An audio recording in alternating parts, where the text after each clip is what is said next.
not there yet, no.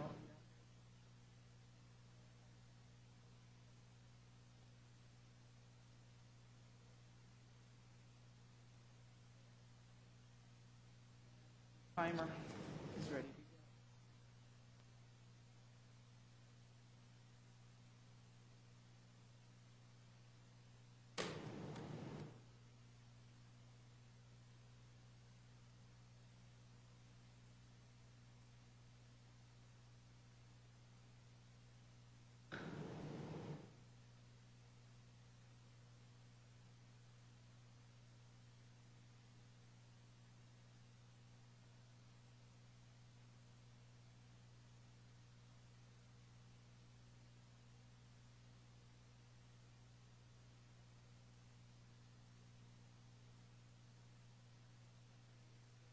Is where it says this.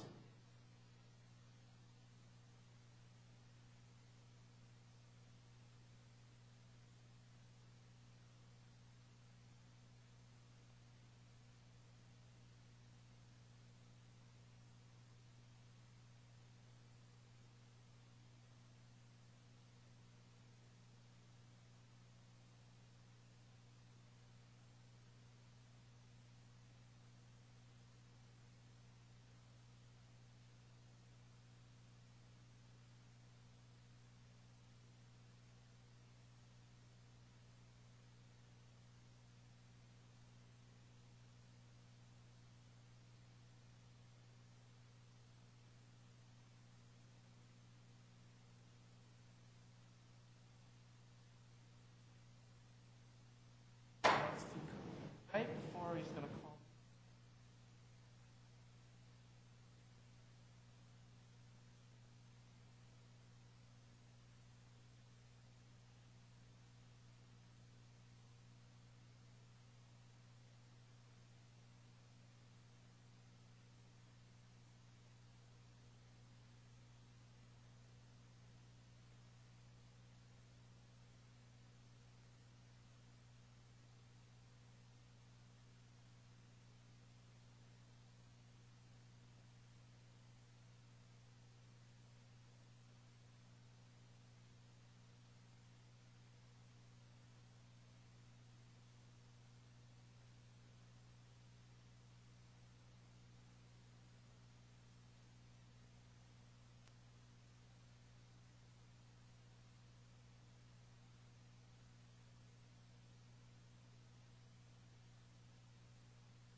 Checking audio, 1, 2. This is an audio check, 1, 2.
It's 6:31, so if we could get everybody back to their seats and we can get the meeting started.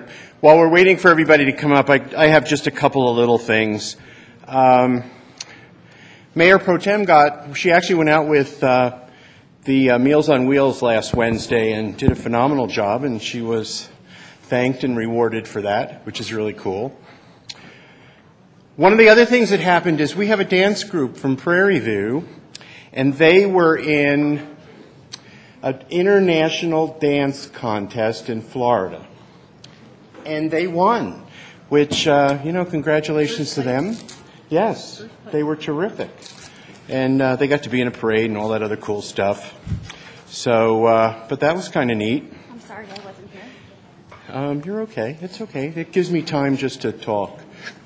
I think we have one more, and I know he's here somewhere. So we'll just give him a minute to get back up here. The last thing is School District 14.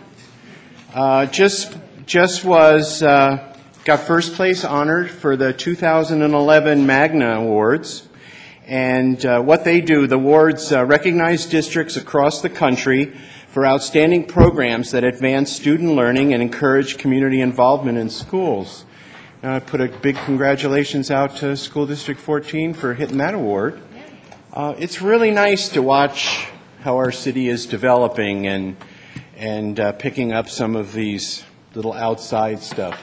The only reason I found out about the dance contest is she's one of the people there is a goddaughter of my brother-in-law, or a granddaughter of my brother-in-law. So they got these absolutely beautiful black jackets, which they are wearing proudly. So congratulations going out to Prairie View High School.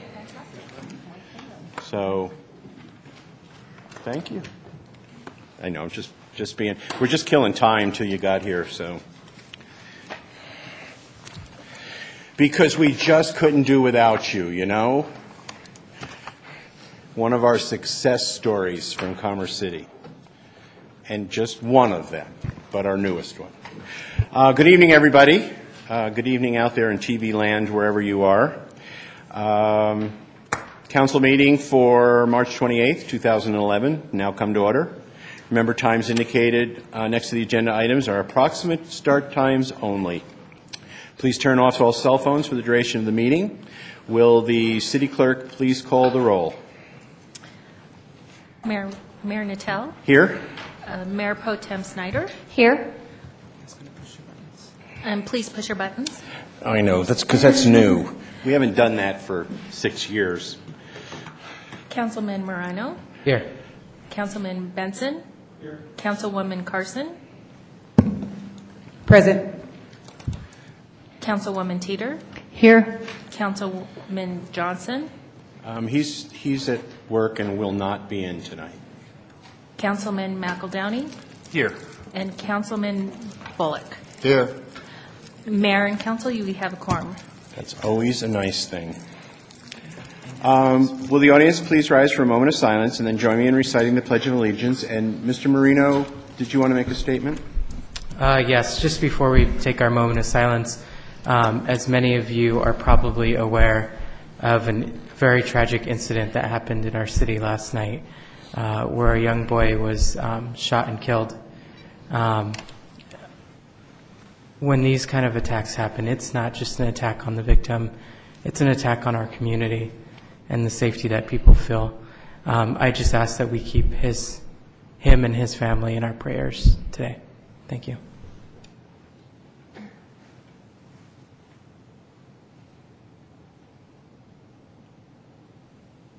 Thank you. I pledge allegiance to the flag of the United States of America and to the republic for which it stands, one nation, under God, indivisible, with liberty and justice for all.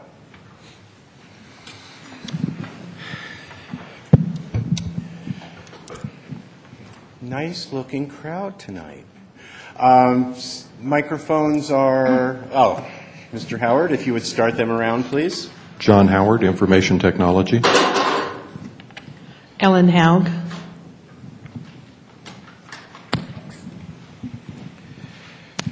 Oliver Boyce.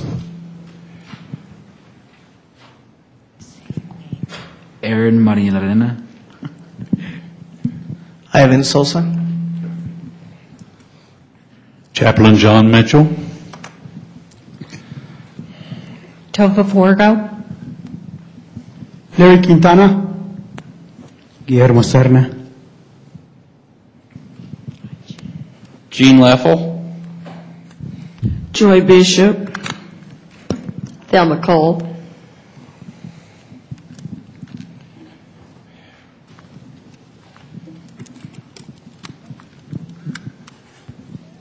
Carolyn Keith, Parks and Recreation. Deborah Bullock. Christine Sumner. Maura O'Neill. Paula Diaz. Roger Tinkenberg, Finance. Dave Chambers. Michelle Halstead, Communications Director. Ms. Ryan Cordero, Government Relations. David Busby. Reba Troder. Christy Douglas. Steve Douglas. Lynn Hallowell, City Manager's Office. Brittany Morris, Director of Economic Development. Phil Baca, Chief of Police. Thank you. Okay, thanks. Mr. Flannery, if I could ask you, there was a small group of scouts standing out there. I didn't know if they were coming in or not. Would you be able to send? They may be completely unrelated. Okay, never mind. Thank you. I kept looking at the agenda. Yeah, that's fine. I just had them, and I didn't know whether they didn't want to walk in or not. Next item is citizen communication. There were 2 public comment rosters made available at the table at the entrance to chambers for those who wish to address council. One was a roster for items that are not on the agenda, and the other is for action items. City Council, when you come forward, please give your name and address for the record. And you're reminded that each speaker is limited to 3 minutes. City Council is reminded they are not to exchange or engage in discussion or debate, but may ask clarifying questions and express concern when appropriate. City Manager will generally assign staff members to get the necessary information to solve issues. We have 4 people on the list tonight.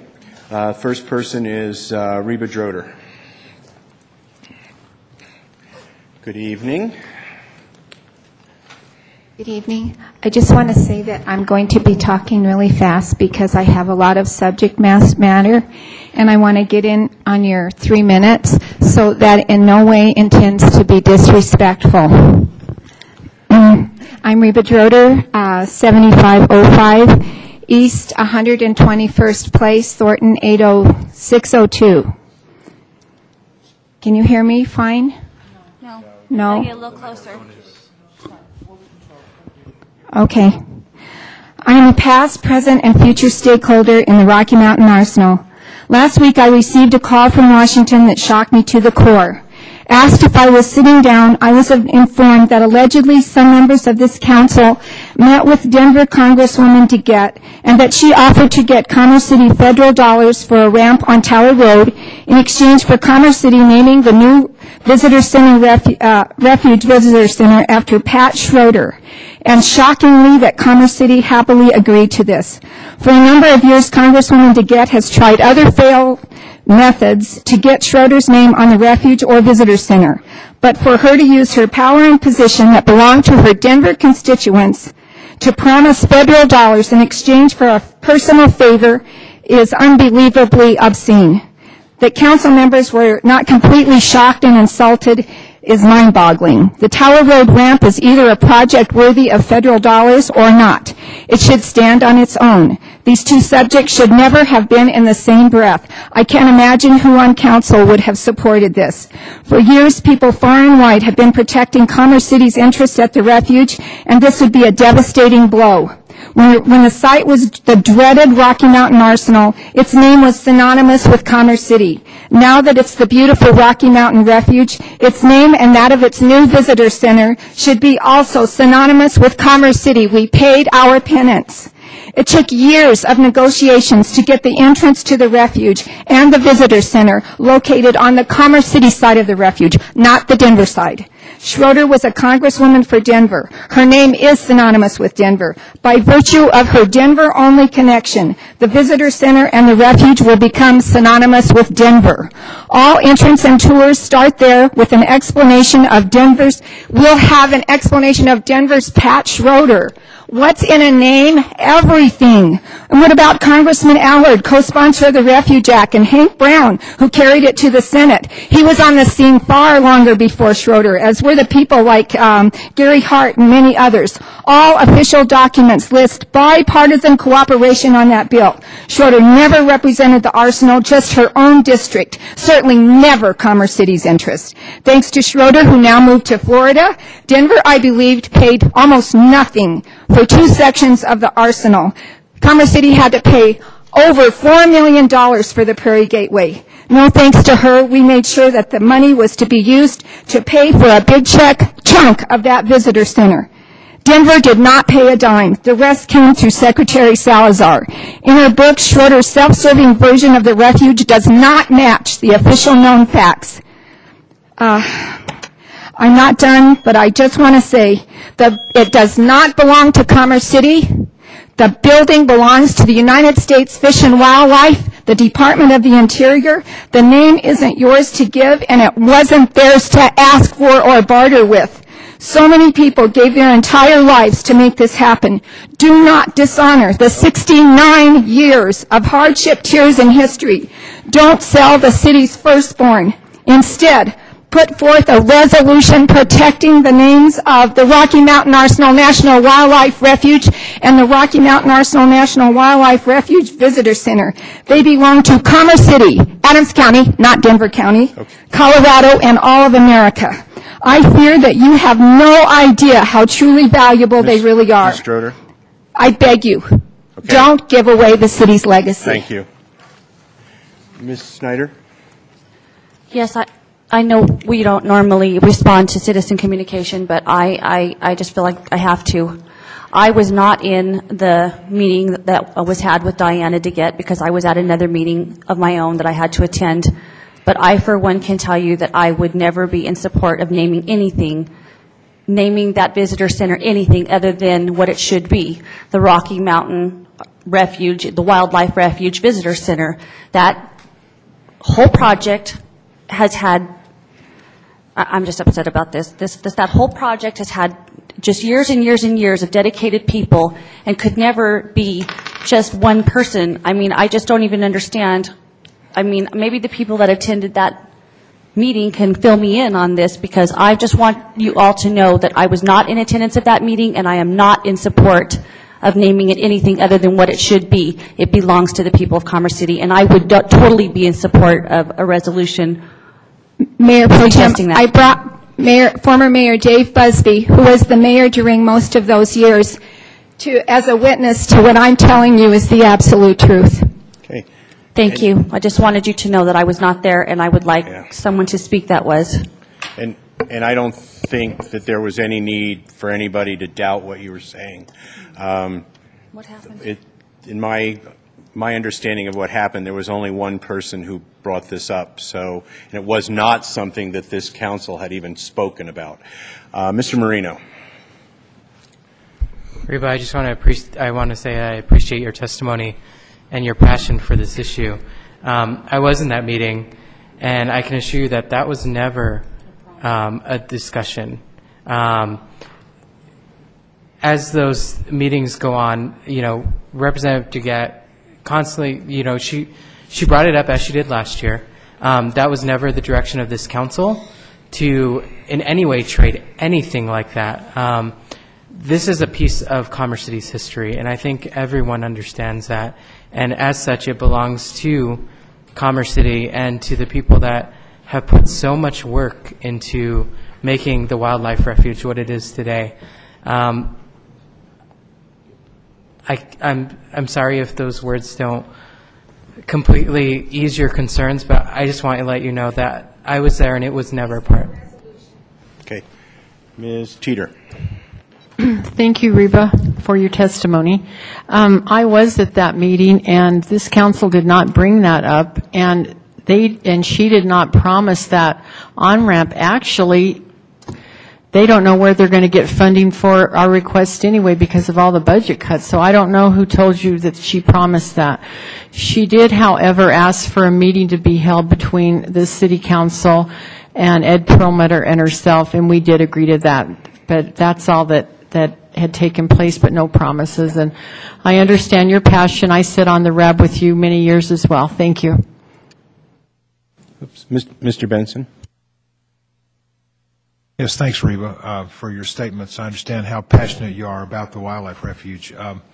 I was also at the meeting, and I would echo what Mr. Marino and what Ms. Teeter said. There was never any kind of a deal. Well, we don't have the ability to reach a deal, make an agreement for something in exchange for something else, and that's never been represented to anybody in Washington or any place else that 2 or 3 people have the ability to do something on behalf of this city. As Ms. Teeter brought up, this is something that Congresswoman DeGette wants. There's no doubt about that. But it's never been, you know, I'll do this for you if you'll do this for me. It's like Ms. Teeter said, we can have a meeting with Ed Perlmutter, Diana DeGette, you and anybody else that wants to attend that meeting to talk about how that issue should be handled. But nobody's made any kind of an agreement. I'd kind of like to know who is spreading that kind of nonsense, because they're very malicious people if they're going around telling you that kind of story. Can you tell us who that was? Because whoever it was is a very malicious person. Thank you. That's all I have. Mr. McEldowney, and then I'll go to you. Mr. Yoder, I unfortunately wasn't present on the D.C. trip, so I'm not able to affirm or deny what took place there. But I think the suggestion to raise a resolution makes great sense. I think it's obvious that whether the intent was there or not, that there was some misunderstanding or misperception conveyed from somebody back, whether it was intended or not, to make its way back. And I think to remove any sort of confusion or uncertainty about where this council stands relative to naming of that visitor center, I would fully support the raising of a resolution. So not typical that we would do so during citizen communication, but I would so move. Okay. And you may want to bring that up during admin business tonight, if you like.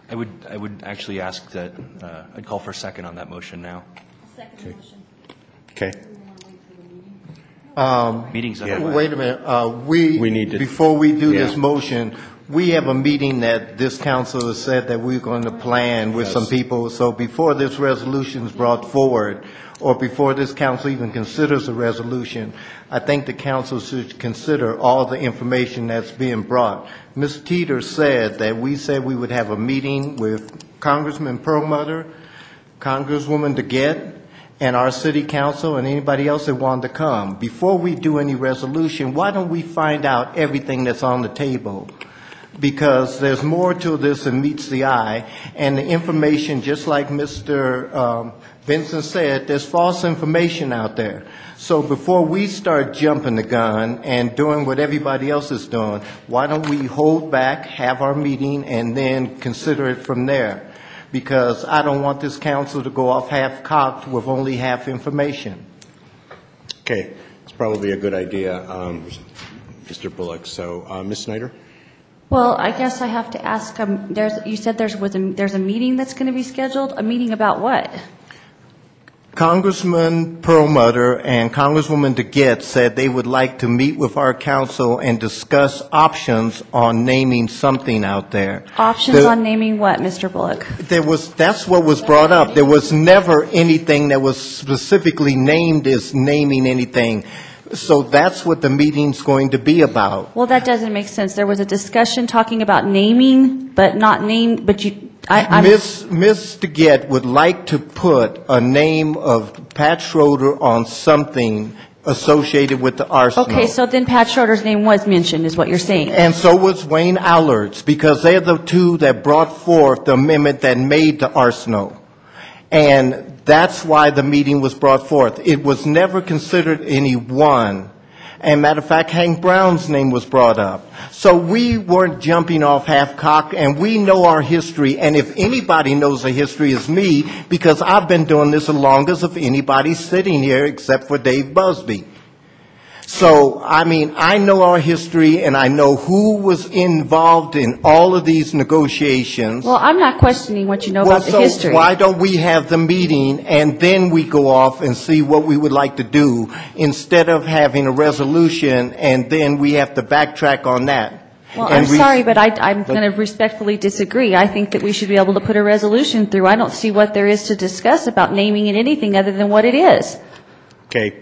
Right now, we're supposed to be in citizen communication. Right. So if we can push this to another point, Mr. Flannery, we may want to push this to the next meeting or something, because this sounds like it's going to be somewhat heated. And it may be better at a different time than a citizen communication. Mr. Gaylor, were you going to say something? I just want to reassure the audience, as well as to reassure the council, that any statements, whatever statements might have been made by an individual council member outside of a duly convened meeting of this city council, have no meaning whatsoever.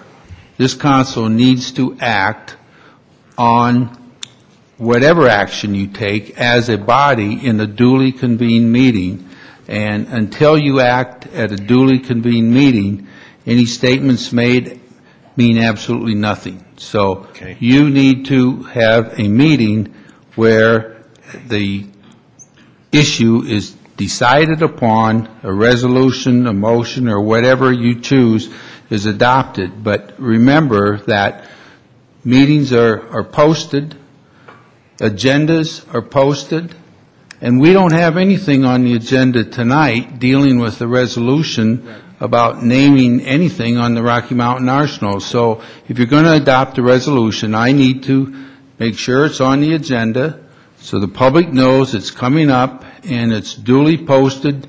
And in order to have a meeting that's in compliance with the state law, we need to have a meeting with an agenda that says what you're going to consider. So my suggestion is that you direct staff at such time as you choose to put together a resolution, because I don't have any resolution prepared for tonight, and you have a resolution then posted, ready to go at a duly convened meeting. Okay. And I think that's what I was headed to Mr. Flannery with. So, and I've still got 3 people up here that I'm going to let talk, but Mr. Flannery, I think that's going to be the direction that we need to be. Ms. Carson. Well, I wasn't going to speak, but I am the last one that was in that room. So I will tell you, I will echo the sentiments of what was said. There was no backroom deals made in that room. There was nobody asking us to make a backroom deal in that room. I think it was very strongly put by Ms. Congresswoman DeGette that this would be her pleasure. I think council listened with open ears and did say that, yes, we would love to have a meeting, one that involved everybody. I would like to, if this is something we're going to do, no, I will vote no on a resolution tonight, only because the city's much bigger than I am. I would like to know, and Ms. Droder, I highly respect you. You sat in this seat prior to me. But I would like to hear from more of the people who live out here. Like I said, there was no backroom dealings going on. I almost take offense to the accusation that somebody made against us that that is what was happening. And like I said, I will vote no on a resolution if it happens tonight or if it happens next week. I think the city needs to have time for the members, the people who live in this city, to understand this. I immediately went home and started researching Ms. Schroeder's name so I could be somebody who was up on this. I figured that it would come before us. But please do understand that there is no one that sits on this council that would ever do that to this city, making backroom deals such as that. Okay. Mr. Benson? You know, I was also at the meeting with Ms. DeGette last year, and the same type of issue was brought up last year. Nothing ever happened. We talked about having a meeting with Ed Perlmutter and our council and any of our citizens who wanted to attend. I still think that's what needs to happen before we jump the gun here and pass some resolution that's not based on, I don't know that much about the underlying situation. Maybe some of you do or you think you do, but I don't. I would like to hear all of the evidence before I think that we ought to make a decision about some resolution that might bind us or might actually hurt us with some of our congressional delegation. Because there's nothing wrong with talking about every issue and having all sides heard. And if somebody wants to stop that, that's a denial of due process. It's a violation of our state constitution, the U.S. Constitution, and probably every law that's sacred to this country. To jump to the gun on something like this without having due process afforded to all parties. I would be with, Ms. Carson. I would be with Ms. Carson in stating I will not vote for a resolution to that effect tonight. I don't know how I would vote in the future after I've heard all the evidence. I'd like to hear all of that evidence before I make my vote. Thank you. Mr. McEldowney? Let me clarify my motion. My motion was not that we vote on a resolution tonight, that we vote to have a resolution raised. I heard what I believe to be a consensus here tonight, that no one on this council believes that it's appropriate that Ms. DeGette, regardless, or my fault, Schroeder be named as the name on the building. I believe I heard that fairly consistently across, or shrugs. Regardless, I think it's appropriate that this council at some point take a position on what we think the appropriate direction is for naming. I would encourage anybody who hasn't taken the time to learn to track down Mr. Schroeder or Mr. Busby or anyone else who has been part of that process for as long as they have. And I think, again, the sheer fact that anybody would contact Ms. Schroeder with the suggestion or the inference tells me that somebody walked away with an understanding that there was something more to it. And whether that was the intent or not, I think we need to do whatever we can to reaffirm, clarify, crystallize, or otherwise our position on naming and what is and isn't in play well before we ever sit down with Ms. DeGette or Mr. Perlmutter. Okay. I will leave the matter at that for the moment. Okay. Just so everybody realizes, we're in citizen communication. We've now taken probably more time on this than we're going to take on any other item tonight, and we're now going to seconds. So I'm going to start through the list again, but try to keep it to a point. Ms. Snyder, and then Mr. Marino. Yeah, I'm just going to say that, I'm sorry if I come across as very upset, or actually, I'm really not sorry, because this is a passionate issue to me, and I didn't realize that there was a meeting even set up. And since I was in Washington with all of you, how could I not know that? So that strikes me. You weren't at the meeting? Yeah, but I was at the meetings the next day, and Mr. Bullock, there was a couple of things said in Mr. Perlmutter's office that I did not understand. And now all of a sudden, I'm wondering what is going on. So I apologize for getting upset, but I did not understand what was going on. So that's why I asked for the clarification. And I will go along with Mr. McEldowney and say, yes, I do believe we should sit down and talk about what we want to do as far as naming before we go into any meetings and have that conversation. So I would go along with what Mr. McEldowney said. Thank you. Mr. Marino. I was going to request that we move the balance of this conversation to administrative business. I don't know if that's okay with everyone, though.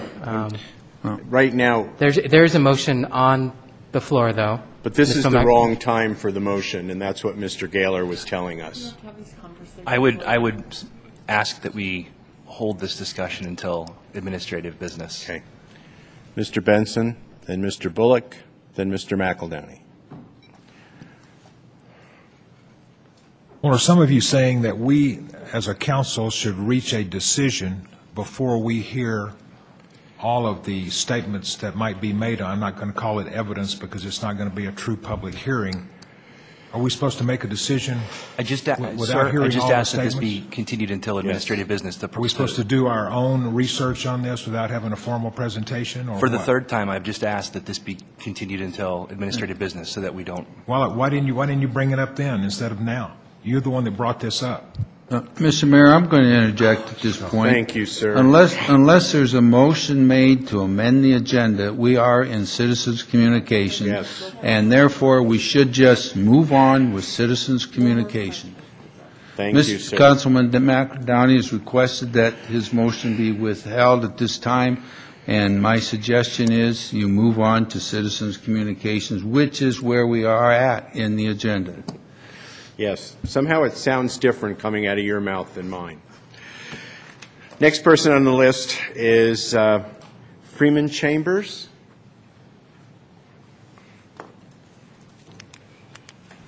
Good evening, sir.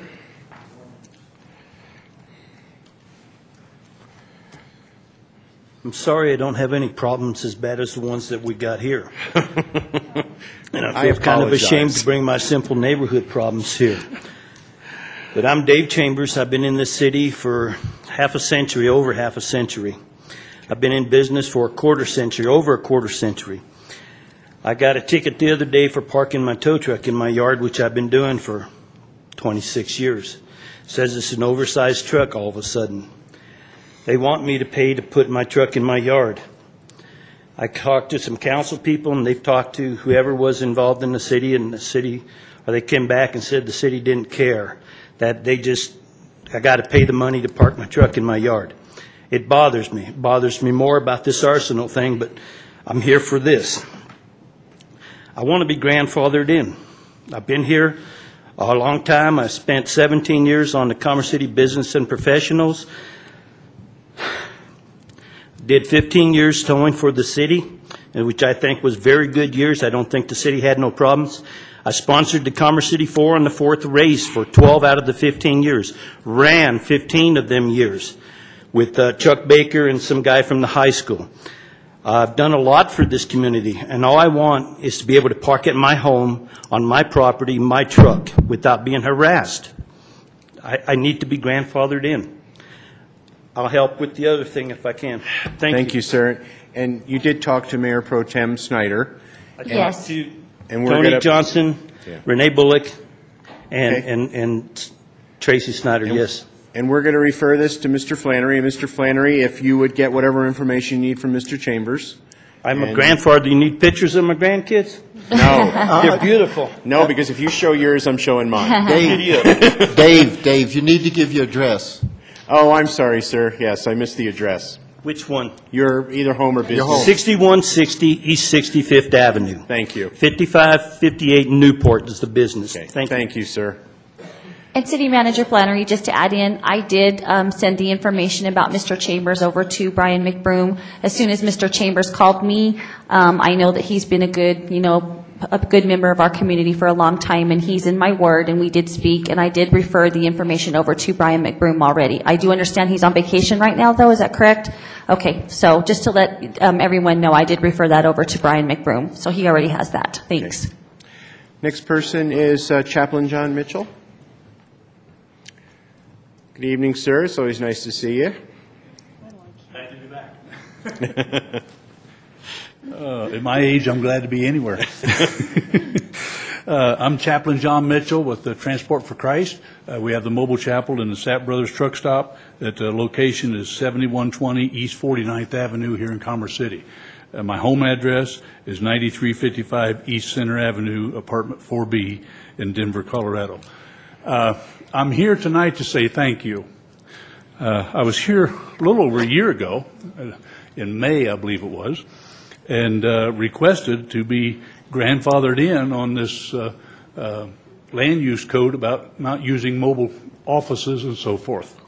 And at the time, I thought it was very well received. We went through several meetings, another meeting the next night, and again, seemed very positive, but then it just kind of stopped.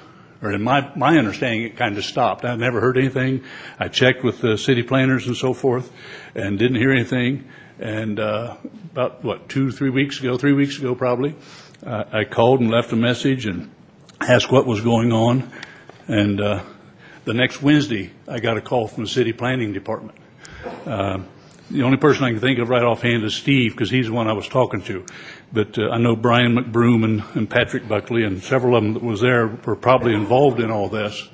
But I just want to thank, like I say, the building and planning department, city council, the board of adjustment, city attorney, everybody involved in this deal of rewriting this land use code and saying that my trailer can stay. And in the letter I got, it says that I can stay until I decide to leave. I was more than I was expecting. But one of the things that I wanted to say that sounds kind of odd for a lot of people, I was planning on coming to a meeting about a month ago, right before when I made the phone call. But I was planning on coming up here being very upset because nothing had been done for a year. And lo and behold, it had been done. I just didn't know about it. But I didn't come to that meeting because on the way, I just felt so strongly that I should not be here for that meeting. Because if I'd have been here, I'd have said the wrong thing, and you probably wouldn't have voted the way you did. So the main thing I wanted you to say is thank you. I really appreciate the opportunity to serve here in Commerce City. So. Good. God usually makes it all work out, doesn't he? He does. He does. Thank you, sir. He kept my big foot out of my mouth for a change. And Mr. Flannery and his group had a lot to do with that. We just had a miss between when we approved it and when you got notified. So. Okay. Well, thank you very much. I appreciate it. Have a good evening. Next person on the list is Jean LaFell.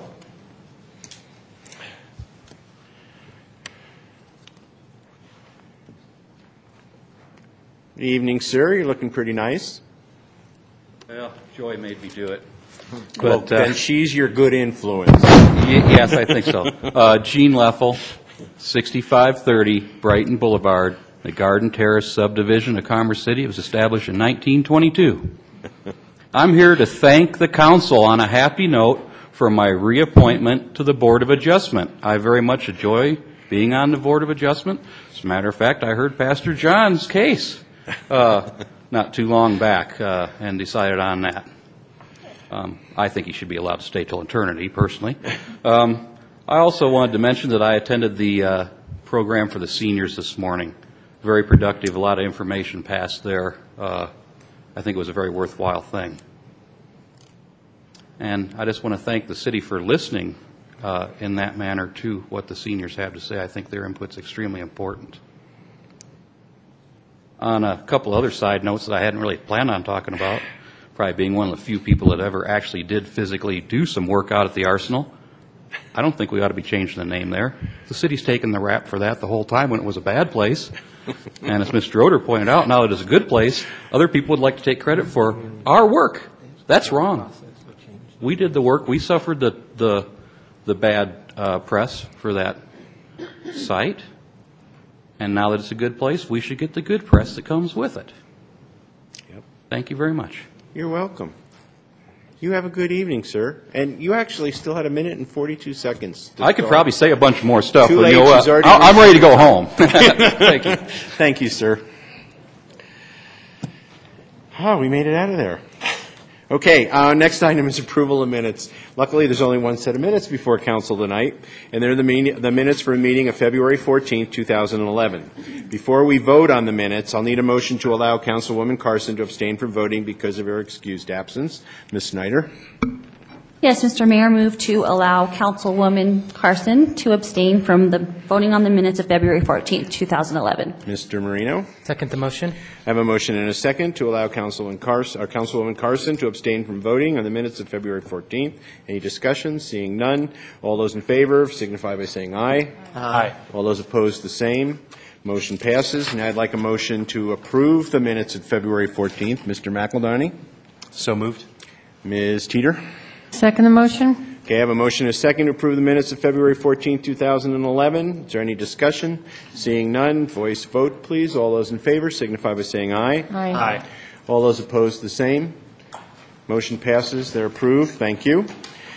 Next item is ordinance on first reading. There's only one ordinance tonight, and it's Ordinance 1858, an emergency ordinance enacting a moratorium on the submission, acceptance, processing, and approval of all applications to the City of Commerce City regarding medical marijuana. Mr. Gaylor, you're going to lead this on? Yes, I'll give the council some background as to why this particular item is on the agenda for this evening. Also note that it is on the agenda as an emergency ordinance, and under the city charter, it takes 7 affirmative votes to pass an emergency ordinance. So, in the way of background, the state statute governing medical marijuana facilities presently provides that the locations are to be kept confidential. In other words, a city or county or state government is not to be publishing locations of medical marijuana facilities within the jurisdiction. Now, the city has a licensing process that we're working on that the council directed us to write for you to bring forward. That licensing process does not apply to a facility that is licensed in another jurisdiction that is seeking to move into the City of Commerce City. They don't have to go through another licensing process in our city if they've already been licensed in another city. That's the first thing to think about. Secondly, our conditional use requirements in our existing ordinance require a public hearing before the Planning Commission and a public hearing before the City Council. In order to have a public hearing, you have to publish notice of the public hearing, the location proposed. You have to post the property. And so it's not possible for the City of Commerce City to have a public hearing on a medical marijuana facility application in light of the present state statute that says you can't post the notice of location of a proposed facility. So what that means is that a facility that is presently licensed outside the City of Commerce City could move into Commerce City and start operating as long as they're in an industrial zone without the need to get a conditional use permit and without the need of going through a licensing process because they're already licensed by the other jurisdiction. Now, House Bill 1043 that's presently in the state legislature is being considered by the state legislature, and that statute, if passed, would eliminate this confidentiality problem that the City of Commerce City and other cities, probably other cities, have. It would say that you can publish notice, which means we can have a public hearing on a conditional use permit. But until that state statute is passed, the City of Commerce City is at risk with an outside facility that has been licensed seeking to come into Commerce City and set up shop in Commerce City. They wouldn't have to get a conditional use permit. They wouldn't have to go through a licensing process.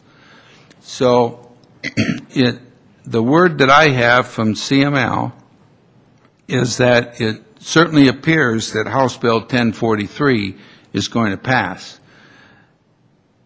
However, until it's passed, the City of Commerce City needs to recognize that our moratorium has expired, and therefore, if you're going to protect the city against a facility coming into the city with no safeguards in place, no conditional use, no licensing process, you need to adopt a moratorium or extension of the other moratorium that we put in place, at least until the state law, House Bill 1043, is passed so that you can go through the conditional use requirements when an application, whether it be a new application or an application for a facility that's already licensed comes into the city, it would have to go through the conditional use process. So this ordinance tonight seeks to put the city of Commerce City in a position where you can still maintain the status quo, no new applications until after you get a chance to see what the state law does. Now, the ordinance as written says the moratorium is to extend for a year, because once the state law passes, then we'll need to then go ahead and adopt our licensing process, bring it back to the council, and at that time you can lift the moratorium. It doesn't have to be for a year. It's at your discretion as to when you want that moratorium to end. I wrote it for a year to give you plenty of time to get things in order to consider the licensing process that you previously adopted or directed to be adopted. So tonight takes a vote of at least 7 of you to adopt this ordinance, but staff, specifically the City Attorney's Office, is recommending adoption of this ordinance to allow the city to maintain its status quo until the state law gets corrected to eliminate this confidentiality requirement in the statute. I'm open for any questions. I have to go down the list because it seems like everybody wants to approve this, but I want to make sure. Mr. Bullock, did you have questions or comments? No, this was to make the... Okay.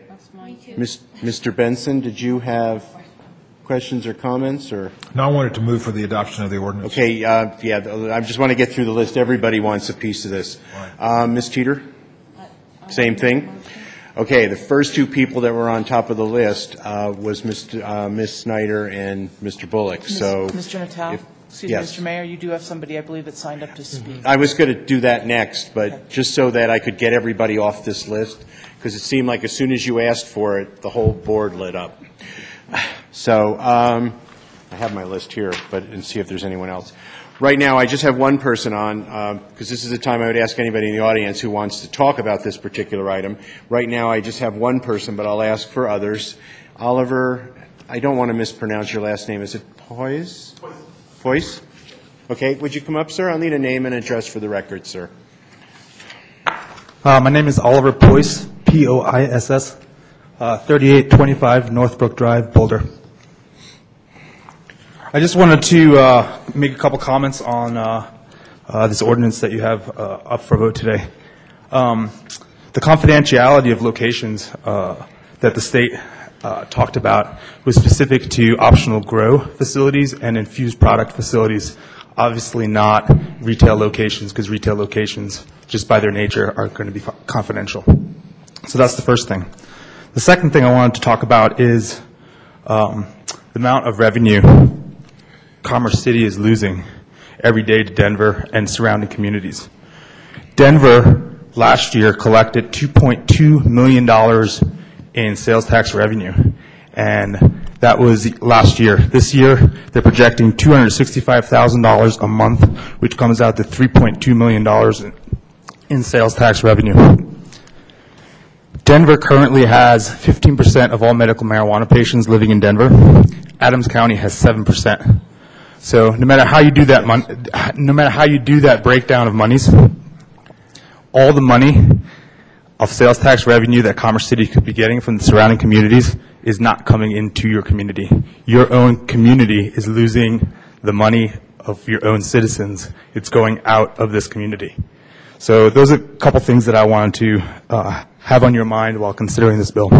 Thank you. Okay, thank you. Is there anyone else in the audience who wishes to speak on this particular item? Okay, seeing that, I have a question for Mr. Gaylor, and you probably have a statement. I do. I have been approached by a couple of council members about the possibility of a special tax on the sale of marijuana.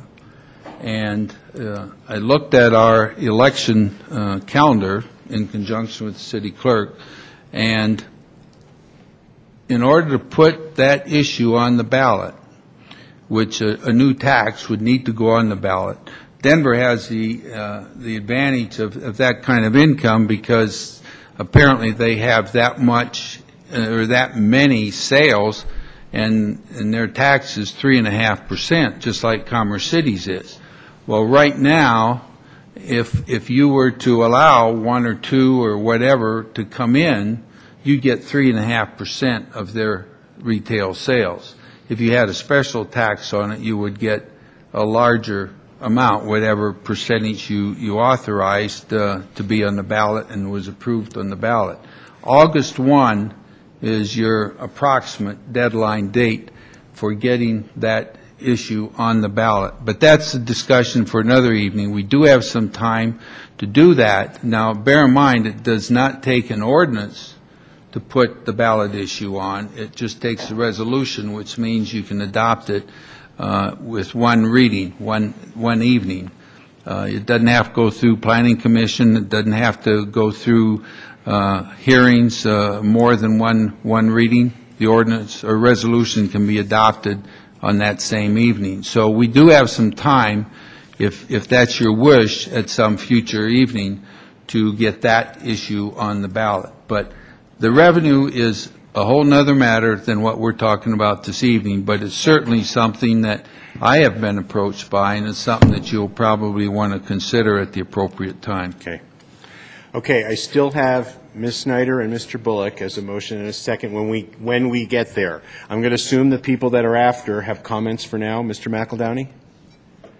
The gentleman that spoke actually raised the question that I was going to ask if I thought, based on our past discussions, that there was a distinction between the grow facilities, the manufacturing facilities, and the distribution or storefront facilities, and had the same comment in that I can't see that a storefront would fall under this provision in that it's public from every other licensing facet. So the real estate transaction, the naming of those, that location, all of those things are in the public record. So I would suggest that when the motion is finally made that we align this moratorium to align with the state law, which is ensure that the loophole that we're trying to protect here is against those items or those aspects of this business that are subject to that confidentiality factor. And so a storefront is not. I still feel like we have a very solid ordinance on record at present. We've yet to test it. If someone were to come through with a storefront operation, I think that the process that we have in place covers us and that it would allow us to bring that through a conditional use hearing. It would allow us to apply those very detailed guidelines that were built into that at the initial point of passage. But I do agree that the loophole, this conflict between our law and the state law is a reasonable enough reason to take pause and extend that moratorium until that facet of the discussion is clarified. I think relative to the taxation question, as we talked about when we last had this discussion, I think in study session, ultimately I think a special tax is something that we do need to consider come August or before August, before the deadline expires, to get on the ballot for this November. But I would also suggest, and I think we raised this in the last discussion as well, that we do have a 3.5% sales tax that would apply to these transactions, so there is a financial aspect to this. I would also suggest that, based on the desire of many on council to better fund Parks and Rec, that we look at whether or not we can take an existing tax and discreetly target a portion of those proceeds toward a specific endeavor. And that, I think, would be something that I would ask that we bring up at a separate time, not as part of tonight's discussion, but that we simply explore. So I'll hold my comments at that point. And Ms. Teeter? Yes, this is to the gentleman that came forward. I appreciate you coming forward and sharing your concerns and thoughts. However, I think differently. This city has better ways, I feel, in generating sales tax dollars from these type of sources. It would impact, our police chief got up here and explained how it would impact our city negatively. My business is located across the street, down the street from a medical marijuana establishment. The clientele of those people coming in and out of that establishment is horrifying. Now, maybe you have the best in the whole state. I don't know. All I can say for is what I have seen and witnessed. So I will be voting for this. Mr. Bear, could I interject there? You certainly immediately? can, sir. Let's not cloud the issue that we need to get this emergency ordinance with the tax aspect of it. So the emergency ordinance is drafted is what And we're that's our submitting. topic for tonight. Right. Mr. Marino, do you have a comment on that particular item? Yeah, I just need some further clarification. So, Councilman McEldowney, to Mr. Poise's point, would you then suggest that we add an amendment to this ordinance that would exempt retail locations, since those are not subject to the confidentiality piece? That's in essence what I'm saying. I think we have a law in place that provides very strict guidelines and allows for conditional use. The reason that this moratorium is being raised is because of a conflict with the ability to hold the conditional use and run it through a planning process in a public hearing. My point is that doesn't apply to the storefront operation because that is it's not a confidential element. So if that helps. It does. And Mr. Gaylor, do you perceive there being a problem with that amendment to this ordinance? I'm not prepared to write an amendment of that nature in this ordinance this evening. I would have to go back and read the state statute and double-check what that is saying and have my associate work on it with me. I'm not prepared to write that amendment this evening. I tell you also that the Cripple Creek facility is seeking to come into the city. We received a call on it last week, so it's not a matter that we have all kinds of time and effort. Now, if you choose to be concerned about that aspect of this moratorium, there's nothing wrong with amending this moratorium at the time that we get the right information in front of us. But I don't have that this evening. I wasn't prepared for that kind of a question this evening. Nobody mentioned it to me, so I hadn't had a chance to research it this evening. Thank you. Okay. I know I'm an older generation. This is an emergency. This is an emergency to fit in with a certain thing. I'm sorry. I can't be proud of us taking our money this way. I understand I'm an old guy and I don't think the same way as some of the young people, but I, like Ms. Teeter, have been in these places and we have hurt our young male population because they're the only ones that are going in there buying anything. But did you have another comment to make, Mr. Marino? Yes, I did. thought you did. Obviously, this isn't, whether or not we agree with medical marijuana establishments is not what this ordinance is deciding. We had that discussion, and the vote came out the way it did. I guess I'm hesitant to pass this ordinance a little bit for the reasons that Councilman McEldowney brought up. But, there's no reason why we can't revisit this, so I'm still unsure of how I'm going to vote. Okay. But Ms. Snyder and then Ms. Carson. Yes, to Councilman Moreno's point, him and I did have a little bit of a discussion, a disagreement, if you will, the last time this issue came up, because I was for tougher enforcement, and so we were on kind of opposite ends of that discussion. However, I too have to agree with Councilwoman Teeter and the mayor. This is not, I know we're not discussing tax issues, but when we do, I just want everyone to know this is not the way to make our money. And I will be for supporting this emergency ordinance without the tax discussion, as that's not a part of this discussion, and I just want to say that I am in support of this ordinance. And Ms. Carson and then Mr. Benson. Is this, Did you want to get some? Okay. Mr. Gaylor, I have no problem supporting this, even though I do believe that we need to be a city that's proactive. And I want to commend that comment. I want to add, though, and reemphasize that you already voted to direct staff to get the licensing process in place. So that will happen because you already voted that way. All this ordinance does is impose this moratorium until we get it in place and we know where we're going with it.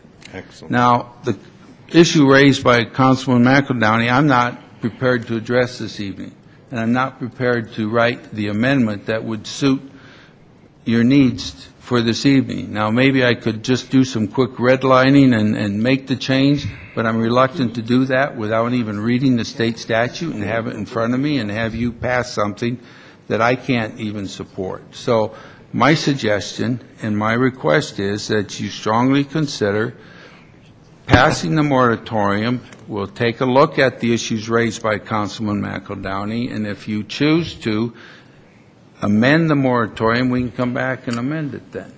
Okay. Mr. I wasn't finished. Oh, I'm sorry. I thought you were. No. But I do think that we need to be very careful with some of the stigma that we put out there as far as who pot smokers are, because we have somebody in the audience who I know can guidance you on moral issues.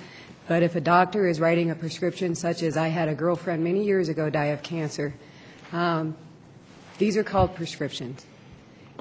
I can't help it if it's being used for recreational use. I don't sit outside of a liquor store and say the people that go in there and buy liquor are of a certain breed. So we are talking medical marijuana. That is what we are talking about. You have to take it up with physicians across the nation, I guess, if you feel they're handing these out too easy. But it is a prescription.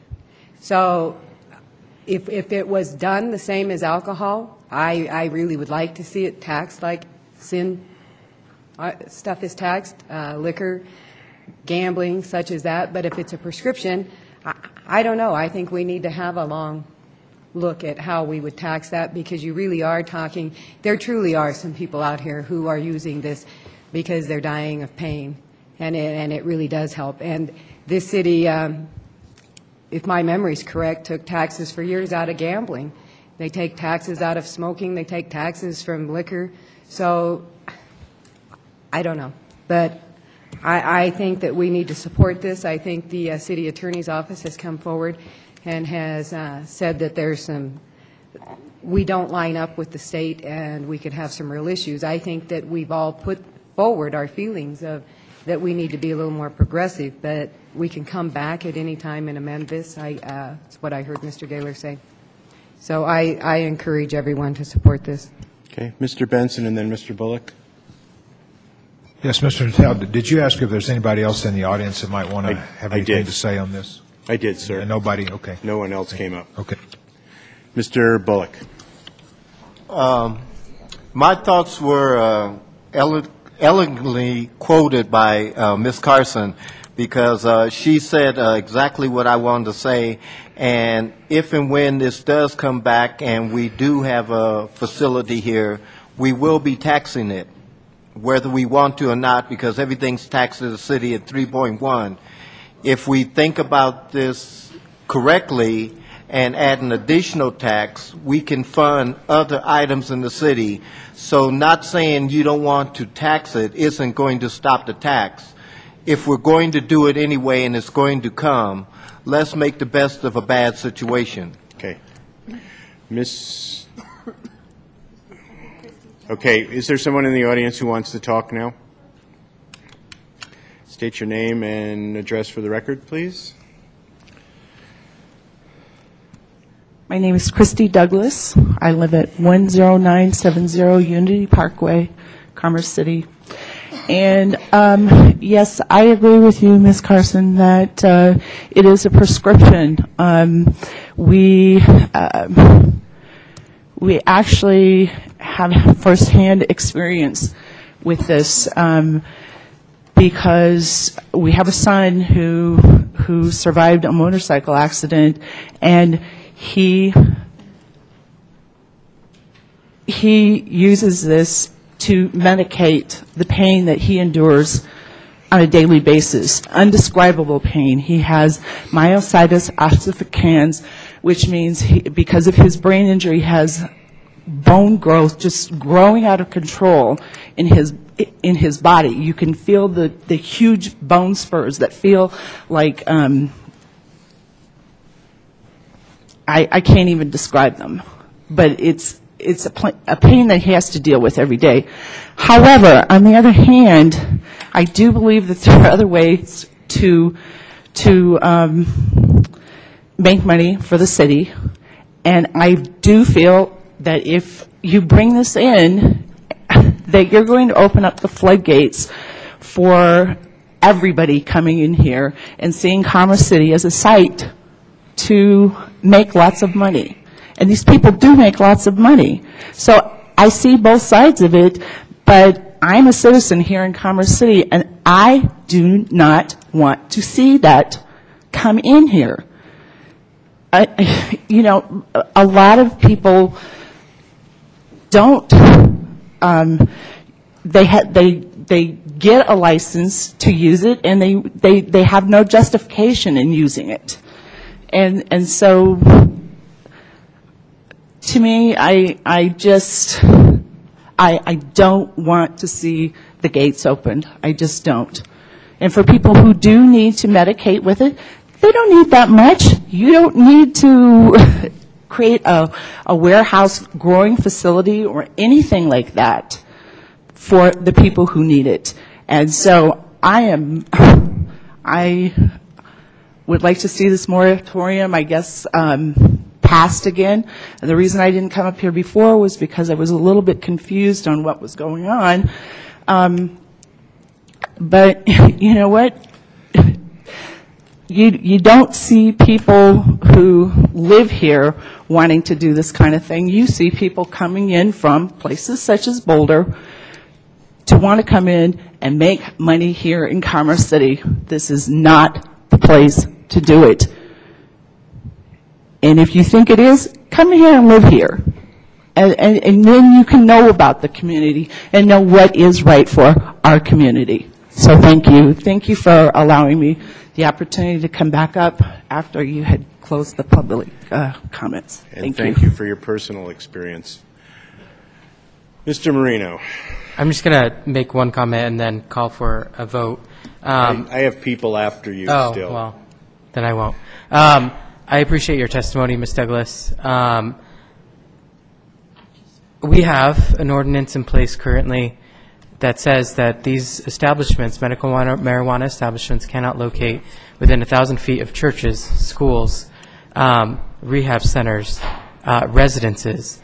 We made sure that we wanted to insulate the community properly, and that these areas would be located in industrial areas where they would have the minimal impact to the community. In fact, I think the only places that they can locate are in my ward and Ms. Carson's ward, because we are the people that have the industrial areas.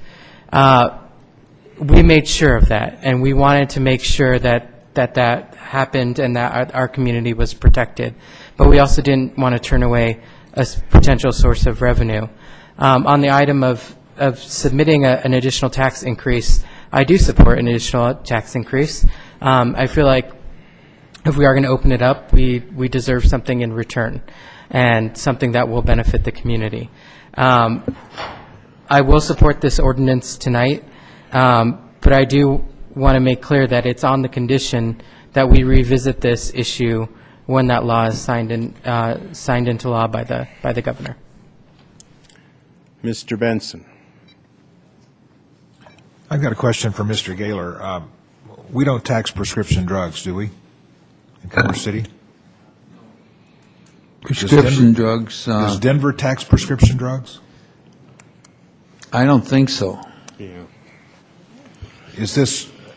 Well, are you? The you reason have to get a prescription to get medical marijuana. Is it a prescription, or is it just some note that says let this person have it? Well, it doesn't. If it's a prescription, we're not going to be able to tax it. Denver has an exemption where they do not tax prescription drugs, but I do know they are raising revenue from this type of activity. So and I can't speak with regard to Denver this evening, but my assumption is that they must define prescription drugs in a way that does not include the use of medical marijuana as a drug.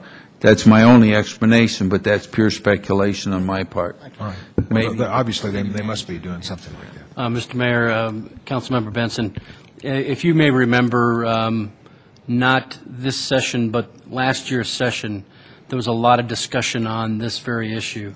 And that specific issue of taxing marijuana versus prescription drugs was a specific debate in the legislature. And so that was one of the reasons I think the one side said it isn't a prescription drug because you can tax it. And so there's different regulations the pharmaceutical companies have for prescription drugs that are different from the medical marijuana, which allows that prescription to be taxed. And you can increase it depending on the political body's will to raise that and vote on it. Did you have anything else, Jim? You done? Okay. Okay. There's no one else in the audience? There is someone in the audience. Come on up, sir.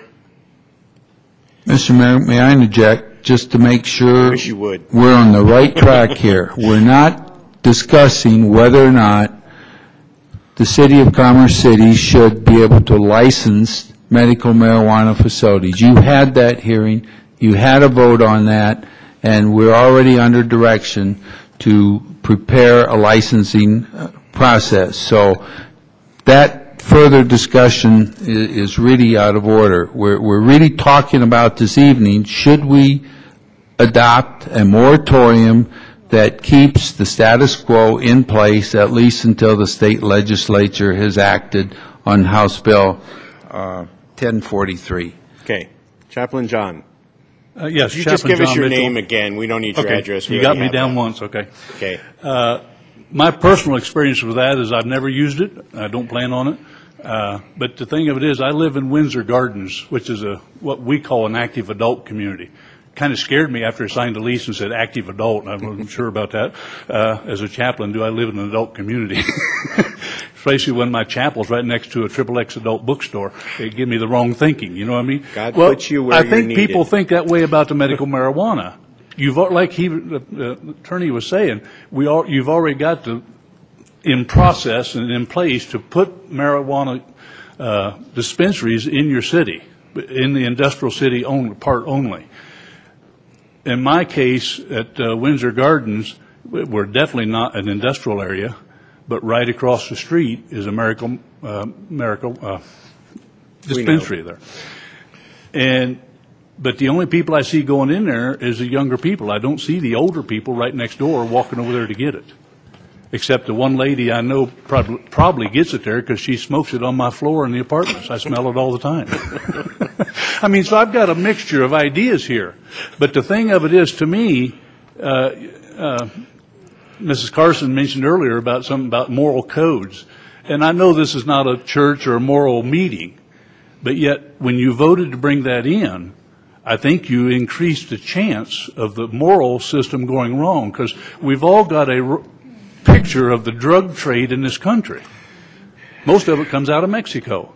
I don't know where these come from, where they grow it here and all this. Is there a standard that they have to produce a certain grade level of marijuana, all this? Okay. I'm getting off track. I know I am. I apologize for that. The issue is whether or not they should adopt a moratorium. Okay. And that's what I'm getting to. Okay. That's what I'm trying to get to, is that, yes, vote on this and approve this moratorium. Okay. But the thing of it is, be prepared for the moral aspect of what you've already voted for to allow it to come into the city. Because it will bring in more crime because of just the nature of the drug. Okay. Thank you, sir. I will now take a motion. Ms. Snyder, I waited till your mouth was full and then yes. Thank you. Move approval of ordinance 1858 on first reading. Mr. Bullock. Second the motion. I have a motion and a second. Any discussion? Ms. Teeter? No? Okay. I have a motion and a second. Will the city attorney please read the title? You didn't think we were ever going to get to that, did you?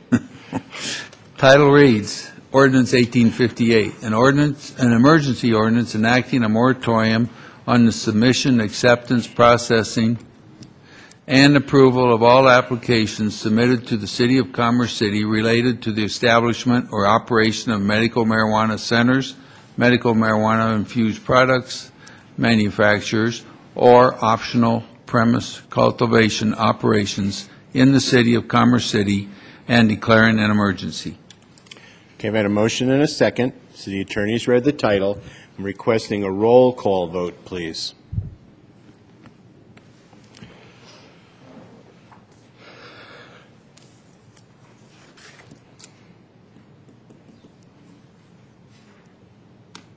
Whoa.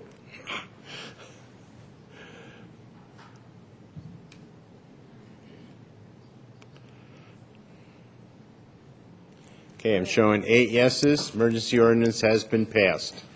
Thank you, sir. Thank you, council. Next item is a presentation regarding facilities chapter of the long-range financial plan. Mr. Flannery, who will be doing that presentation? Yes, thank you, Mr. Mayor, members of council. I'd like to ask Mr. Cordero to come up and introduce the Cultural Council in the presentation.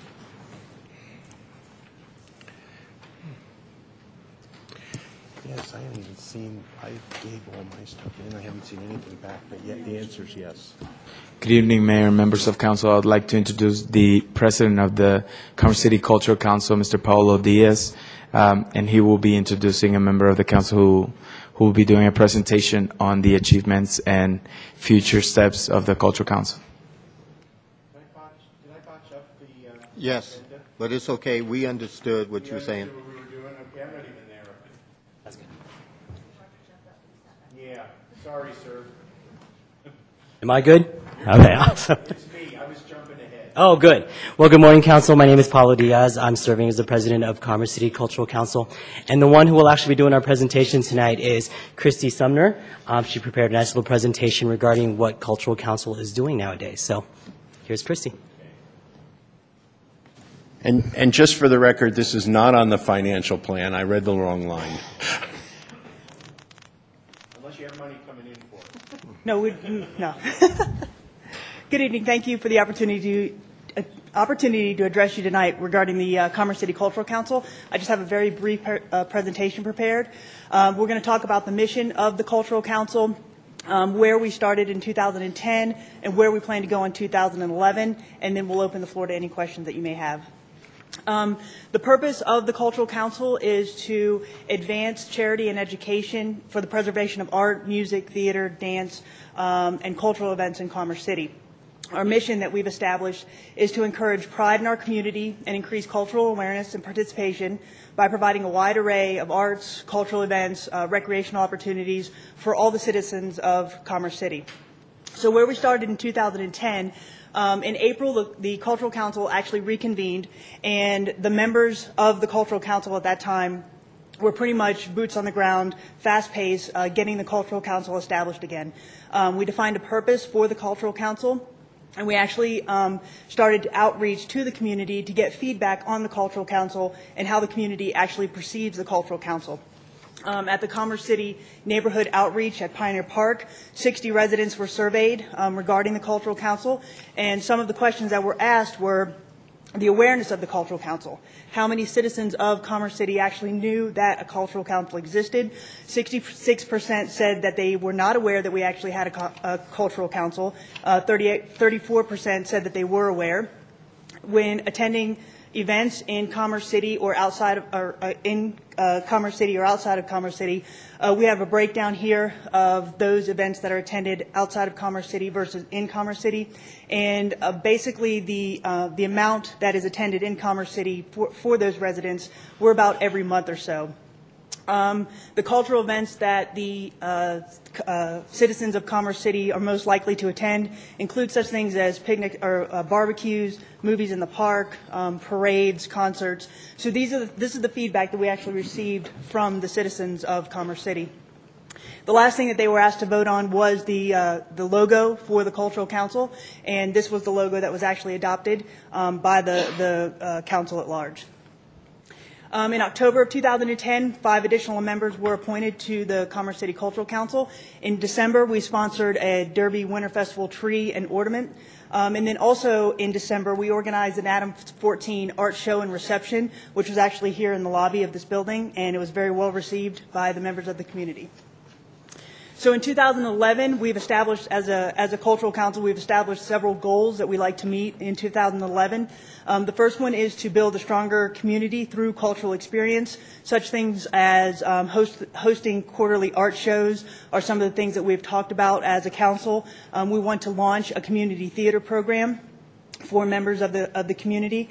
We want to support and partner with existing organizations to promote cultural initiatives within the city. We partnered with other organizations such as the Commerce City Historical Society, Community Enterprise, and school and libraries to actually get more communication out about the Cultural Council. The second goal in 2011 is to develop a public art master plan. We've actually had a consultant come in and address the council, and we've talked about where we want to go with that public art master plan. A draft has been distributed to our members for input. We also have site tours planned for our members to go out and see where we can put art in the community. We also want to organize a Concert in the Park series, as well as develop a website. We already have Facebook and Twitter accounts that have been established, and we have members on those accounts that are giving us feedback as well. We want to develop a fundraising arm for the Cultural Council that will include solicitation of donations and grants. We also want to work with City Council and City departments to advance Commerce City goals and priorities.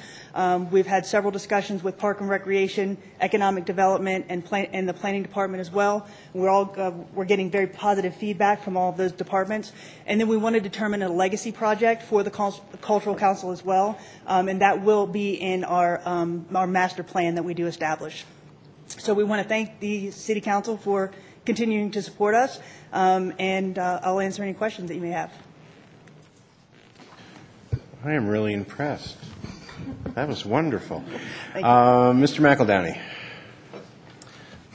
You have become my favorite board/commission. I think I just want folks out there to know the energy that this group brings to their passion and the passion they bring to this effort.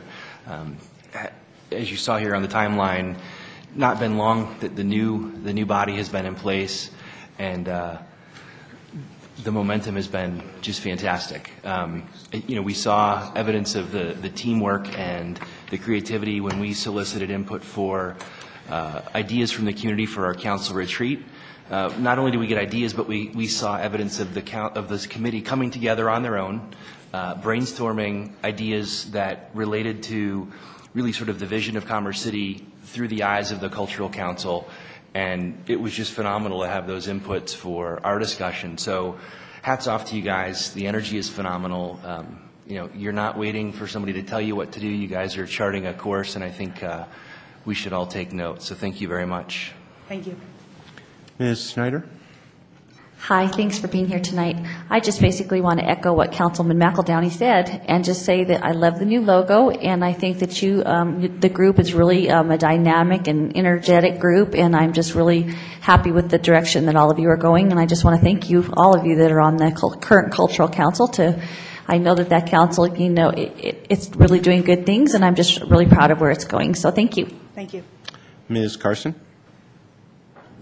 Well, I also wanted to say that you talk about the ow factor, and you have wowed and owed all of us, and the new logo is just wonderful. I think all of us have sat back and have talked about how you all are moving forward, and that you are writing your own path, and you are going to provide something to the city that I think citizens of the city have been very hungry for. So you take great pride in the city. I can see you take great pride in what you do.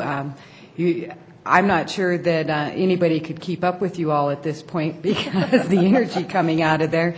The Historical Society is probably running neck and neck in this race with both of you. But I do want to thank you for what you bring to this city and for the vision that you all have that's set there, because we've not seen anything like this, so thank you. And the new logo, I mean, that is just wonderful. I don't know who came up with that, but that is just truly wonderful. Thank you. Thank you. Mr. Marino? Well, to answer your question, Councilwoman Carson, the citizens came up with that logo.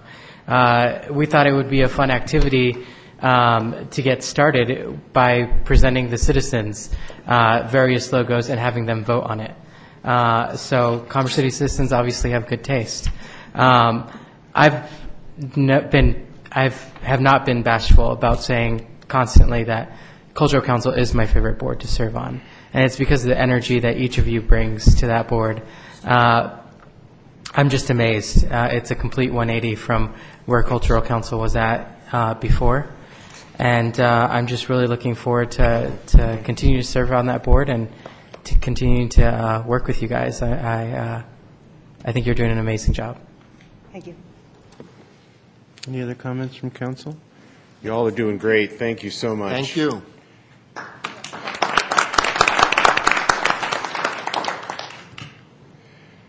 Okay, now, Mr. Tinklenberg, I'm sorry. Now we're going to do Facilities Chapter of Long Range Financial Plan. And did I read something that your section got another award for reporting or something? Really? Tell us. Yes, tell us just something. I just happened to catch a rumor somewhere. It's the, I was going to say annual award from the Government Finance Officers Association. However, that's maybe a little presumptuous, but it's for financial reporting, excellence in financial reporting. Good. Congratulations, sir.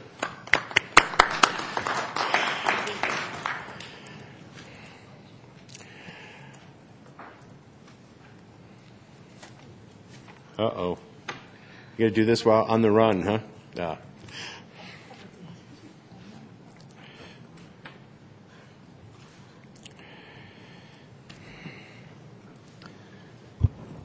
Good evening, Honorable Mayor and Council.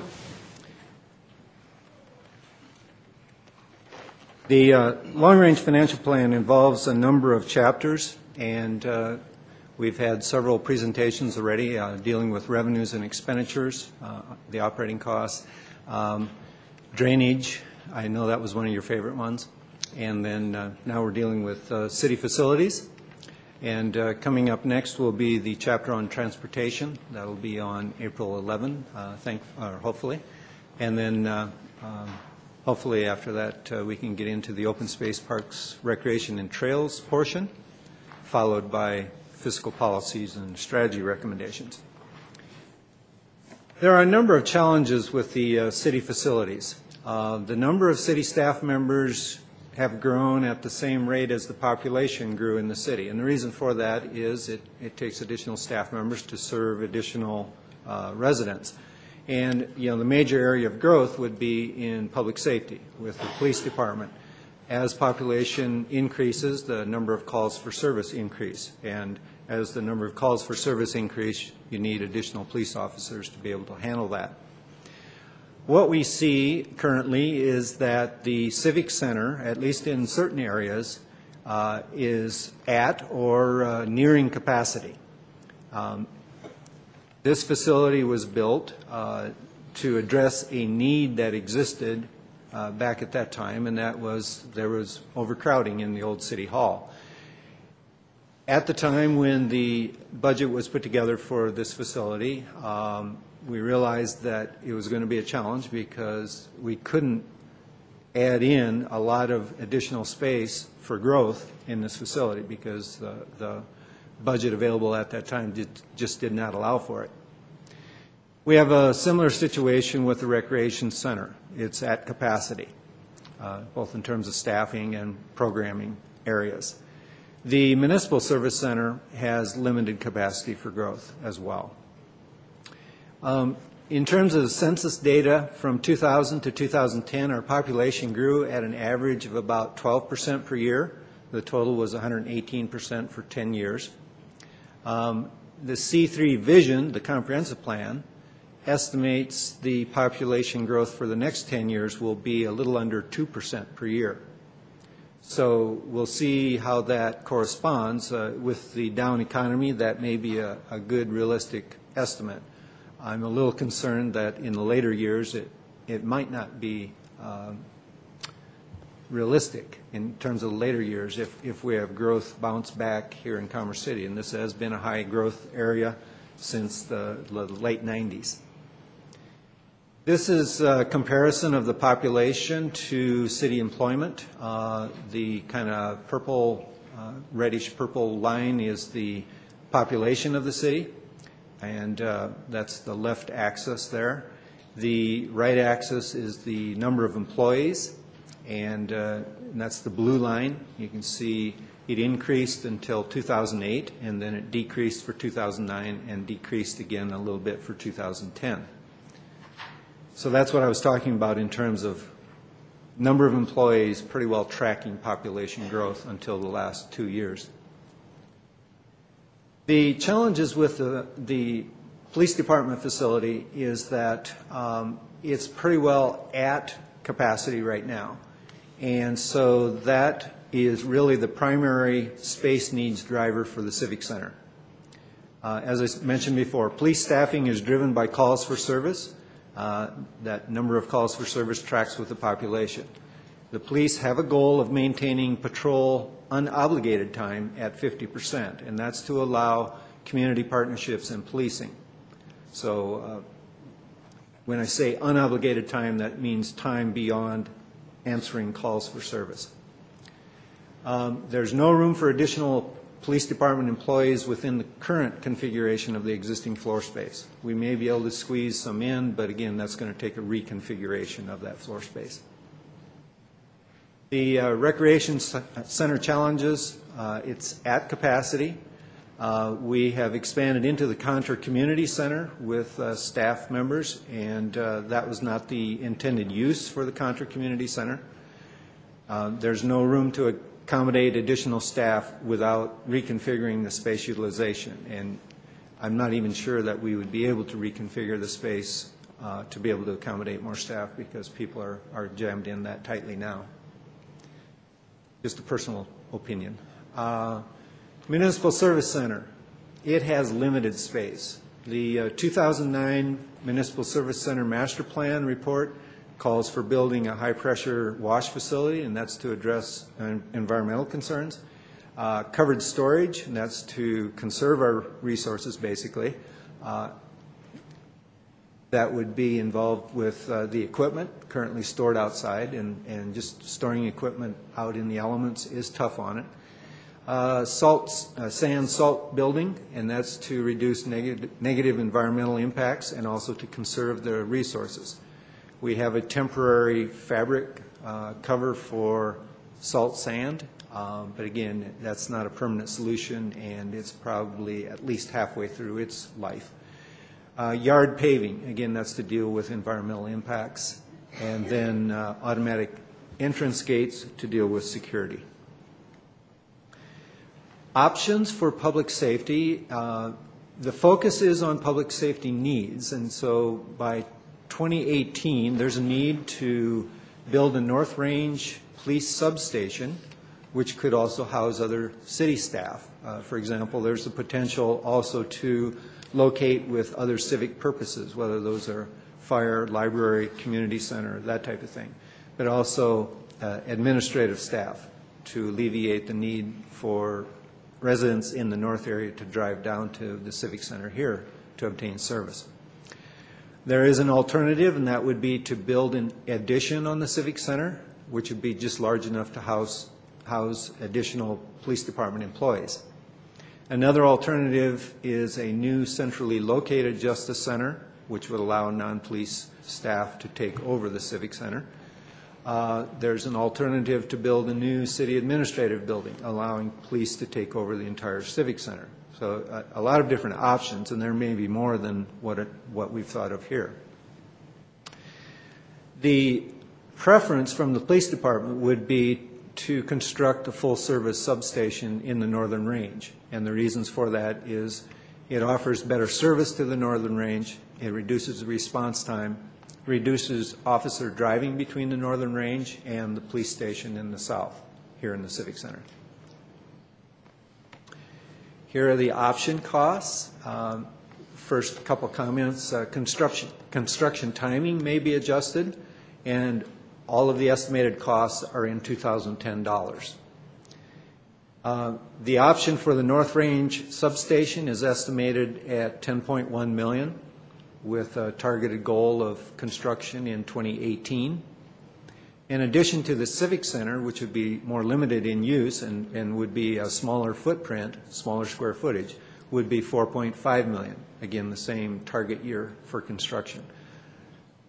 A new central justice center based on other communities' costs that have been recently engaged or have engaged to construct new justice centers, $36 million, and that would take additional planning and additional budgeting, so that was set as a target date of 2020.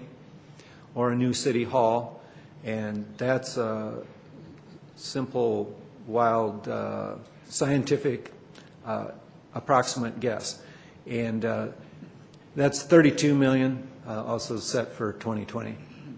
And again, those costs are going to vary depending on the building size and also the finish of the construction, you know, the ultimate finish that you want in a building. Municipal Service Center options, there are a number of upgrades that I mentioned that are basically set out to protect the environment and the city resources. And those were divided up into several phases. Phase 1A was targeted for completion by 2015. There's also a need to build a permanent police evidence warehouse to secure evidence, and that would be Phase 1B, and that's set for completion by 2020. Consolidate parks, trails, and open space planning staff in the administrative building, and that would be in addition to that building, and that would need to be done by 2022, and that's called Phase 2. That would free up the Conner Community Center to function as a true community center.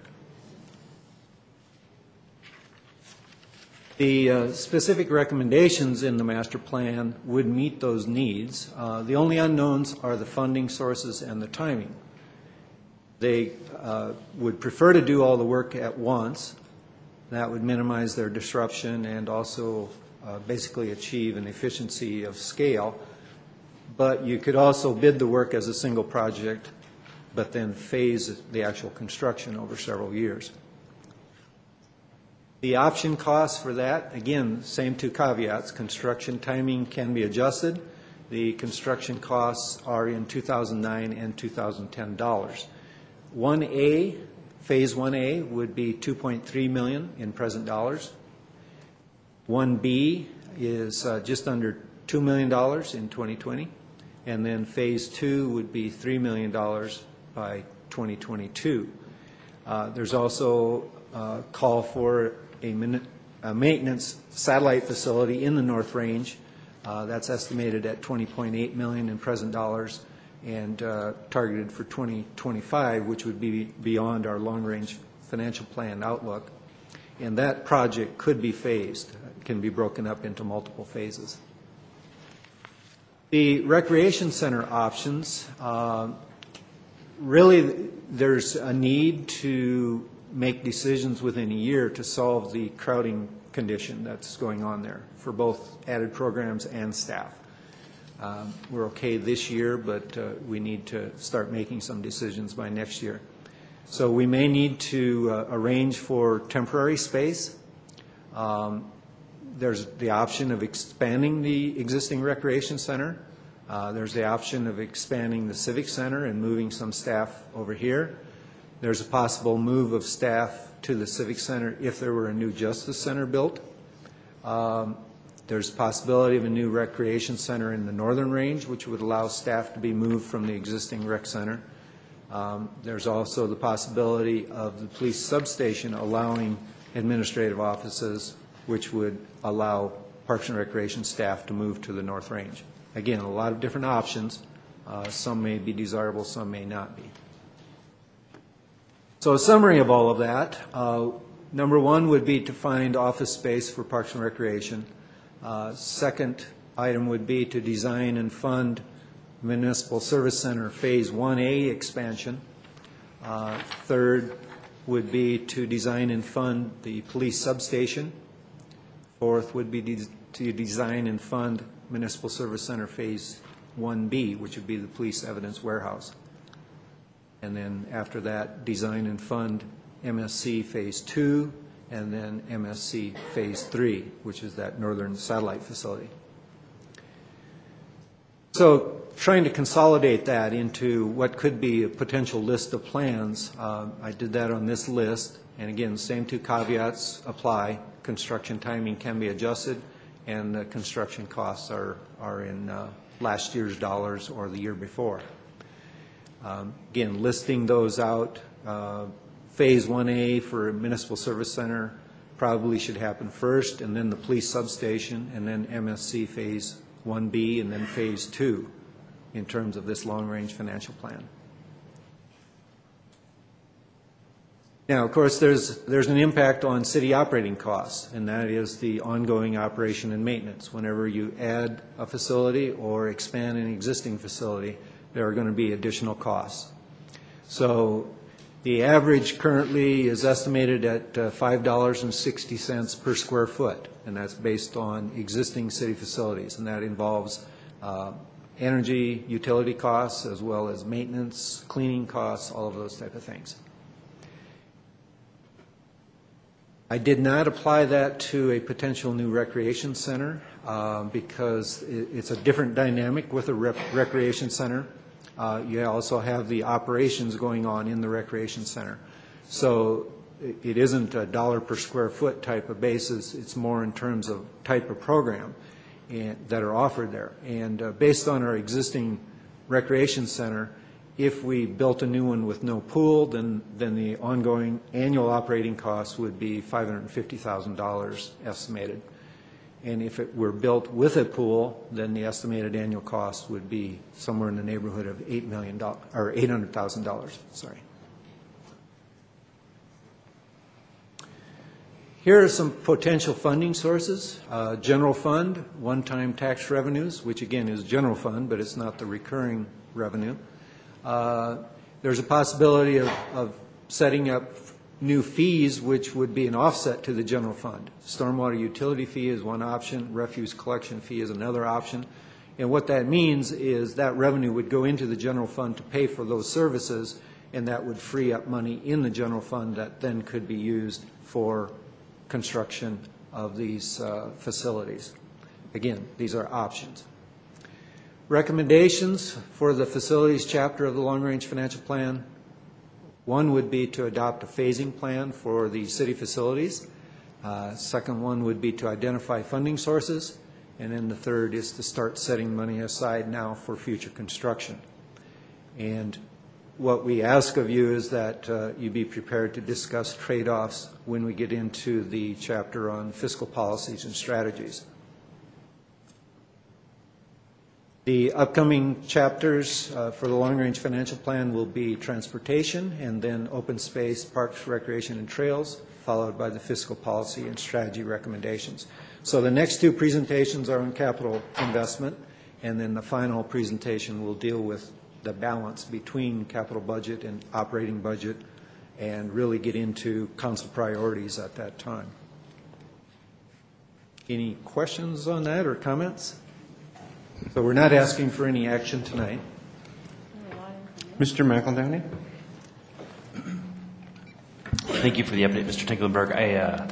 Lots to digest, and I think pieces of this were touched on to some degree in our retreat. But I think we had thrown the idea around during our retreat of getting together mid-year to kind of talk about where we are progress-wise. And I think, given some of the items that you've brought forward here from a facilities perspective and how those align, either compete or conflict with some of the other things that we've talked about, I mean, the theme is clear. There's a lot to spend money on, be it roads, facilities, programs, or otherwise. There's a finite amount of money out there to be used to spend on those things. I'm just wondering if we don't put on the radar a regroup, sort of a retreat phase 2 in that June timeframe to align with your fiscal policy and strategy recommendations coming together to really have some time to sort of sit down with that, maybe do a presentation here in a study session where we get a sort of primer on that deliverable, and then come back together to talk through and reflect on what it means, how it aligns or reconciles with what we set forth as priorities. Because I think, as in our earlier discussion, we talked about that August 1st date for ballot discussions, and I think lots of this has the implication of having a ballot impact in one way or another. Whether or not we take action this year would remain to be seen. But I guess without getting into the meat of all of these items tonight, it just seems like we need to give this some serious discussion along with the rest of those items that will come forward in the long-range financial plan. Mr. Mayor? Okay. Mr. Flannery. Just to respond to that, I agree that another regroup is probably a good idea, whether it be in the form of another retreat of some kind, or if it's, we give this a little bit more time in a meeting setting. The staff retreat is next week, and a lot of the discussion that's already been ongoing since your retreat has been to look at ways of funding, and with all of these things, as you see all of these items come before you, you see the tremendous needs that we have. And with the economic downturn over the last 3 years, many capital projects have been put on the back burner because there hasn't been that capital to go out and expend. We're still doing construction projects, even so, but I think the needs, as you see, are tremendous. So prioritizing and how we look at those things could be a way of saying some of these prioritize or fund themselves in some way. Example, Tower Road as an improvement might be a GID of some kind, where those landowners, and we've had a conversation with a number of landowners already since your retreat, to look at how we can fund that. So there's a shared burden, a private-public venture, if you will. There may be other mechanisms out there, but I think Mr. Tinklenberg and our financial minds have really looked at every way to look at funding things. So, I mean, there are options. Some of them might have a higher level of pain than others, and I think that's where that second regroup is probably a good idea. Mr. Marino? Well, Roger, thank you for your presentation. I found it more entertaining than the presentation on drainage, frankly. I had a question about your slide on MSC challenges, and some of the projects you show that are called out for in the 2009 master plan.